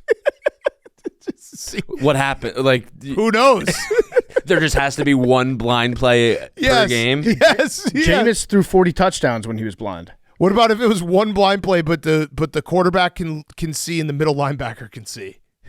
They're just yelling to each other. Yeah, I like that. You direct everyone else on your team. Yeah, 1 blind play. Okay. My preseason part in my take is that Aiden Hutchinson will lead the NFL in sacks and win Defensive Player of the Year. He got robbed of a season last year and will come out balls hot this year. Okay. All right. I mean, he's a great player. Yeah, he was awesome last year until he got hurt. He did snap his leg. Yeah, I wonder how like ready to go he is. I think he'll be ready. Yeah. Hey, Big Cat, PFT, Hank, Max, Memes, and new addition, Zach. My preseason take is that the Chiefs will not win 10 games this season. I think they'll still be a good football team, but I think they'll lose a lot of close games, and Mahomes will be in his real retooling year this offseason. Also take Mike Vrabel Coach of the Year and Christian Gonzalez DPOY. I like this. Okay, so I like everything this guy's saying. He kind of pussyfooted that take though, because if the Chiefs don't win 10 games, they're not a good football team. They're not going to make the playoffs. Right. So you're just come out with your chest and say they're not going to make the playoffs. This is wish casting. I think we all engage in some of this. A lot of fan bases do before the season starts, which is like maybe this is the year that the Chiefs just suck and we don't have to worry about them. but that's not the case. I would say that this does feel like the offseason that the rest of the AFC is as close to the Chiefs as they've been in a while. Yeah, I mean, Kelsey, he'll probably step it up in the playoffs, but he didn't look as good as he has last year. They're caring about their podcast more. Yeah, sad. It's really sad. Very sad to see. Really sad. Okay. That's why I quit playing my attempts to play in the NFL because of the podcast, because you can only focus on one of the two. Yeah. Laser focus. Any more? That's it. Okay. All right. Good show, boys. Yeah. We'll be all together, the Internet Invitation, which won't be live. It's pre-taped, so it'll come out. When does it come out? December? October, I'm not sure. October. So, but we will all be together. We'll have a PMTV next week. A little behind the scenes of us there. I think we have a pool. I think we're gonna. Oh, I love that. How are you in a pool, Zach? I can swim. Okay. Oh yeah, you had a pool. Yes, sir. How are you underwater? I can hold my breath as well. Should we try to maybe do some Navy SEALs training? Yeah. I've done a Navy SEAL with you guys. Buds. Yeah. Can we put a GoPro underwater? Sure. Okay. Yeah. Maybe we do that one where you have to kick off the bottom and come up. We tie our hands and our feet. We just put Zach on POV, like when you put a GoPro on a dog and have him go around. Yeah. It'd be fun. I'm down to get dangerous. You're thinking tie hands and feet? Yeah, I'm down to get dangerous. All right. If you're down, I'm down. Okay. Let's do it. Could be good team building. PFT's got a tournament he's got to worry about, but we don't. No, I don't really care. We could just test ourselves. We could drown ourselves. I'm down there to have fun. Yeah. We could drown ourselves. All right, numbers. 3. I think that was me. I think PFT. 22. I don't know about you. I asked for Mount Rushmores yesterday. There was a good idea. The Mount Rushmore of numbers meme should pick. Oh, that's a good one. Should we do that right now and see if one of our teams gets it? Yeah, I mean, I think you should take 3. All right, let's do a regular one, and then we'll do that real quick. We'll rip it real quick. All right, so you have 3? Yep. What do you have, memes? Do 21. Okay. LT, Jeb. I'm going to do 17. I'll do 6. 31. 22. 99 Pug. Come on, 3. 18. 85. I see 3.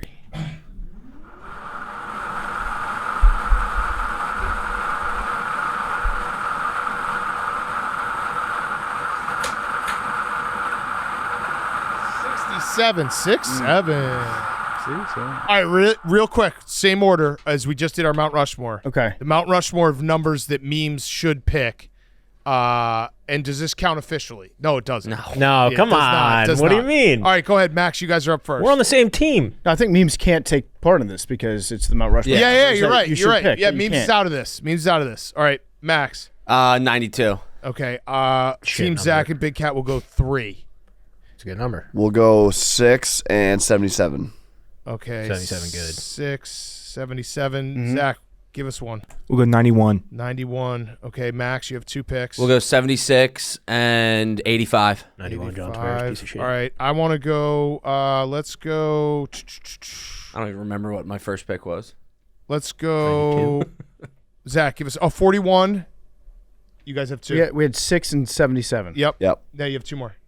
2 more picks. You got Mount it. Rushmore. Oh, okay. So then I'm going to go with 19 and 95. 95. All right, we will finish with 23. We'll do 56. Okay. All right. So Team Max has 92, 76, 85, 56. Zach and I have 3, 91, 41, 23. PFT and Hank have 6, 77, 19, and 95. Mount Rushmore of numbers that memes should pick. What if Max gets this? If one of us gets it counts for a Mount Rushmore point. Deal? For a Mount Rushmore point? Yeah, yeah, it deal. counts for... Deal. Okay. Deal. If someone gets it, you get 1 point. Deal. 44. Is it 20? 20. I should have taken that. We'll have to do that again. Yeah, that was good. Fun game. Love you guys. You're never going to get it.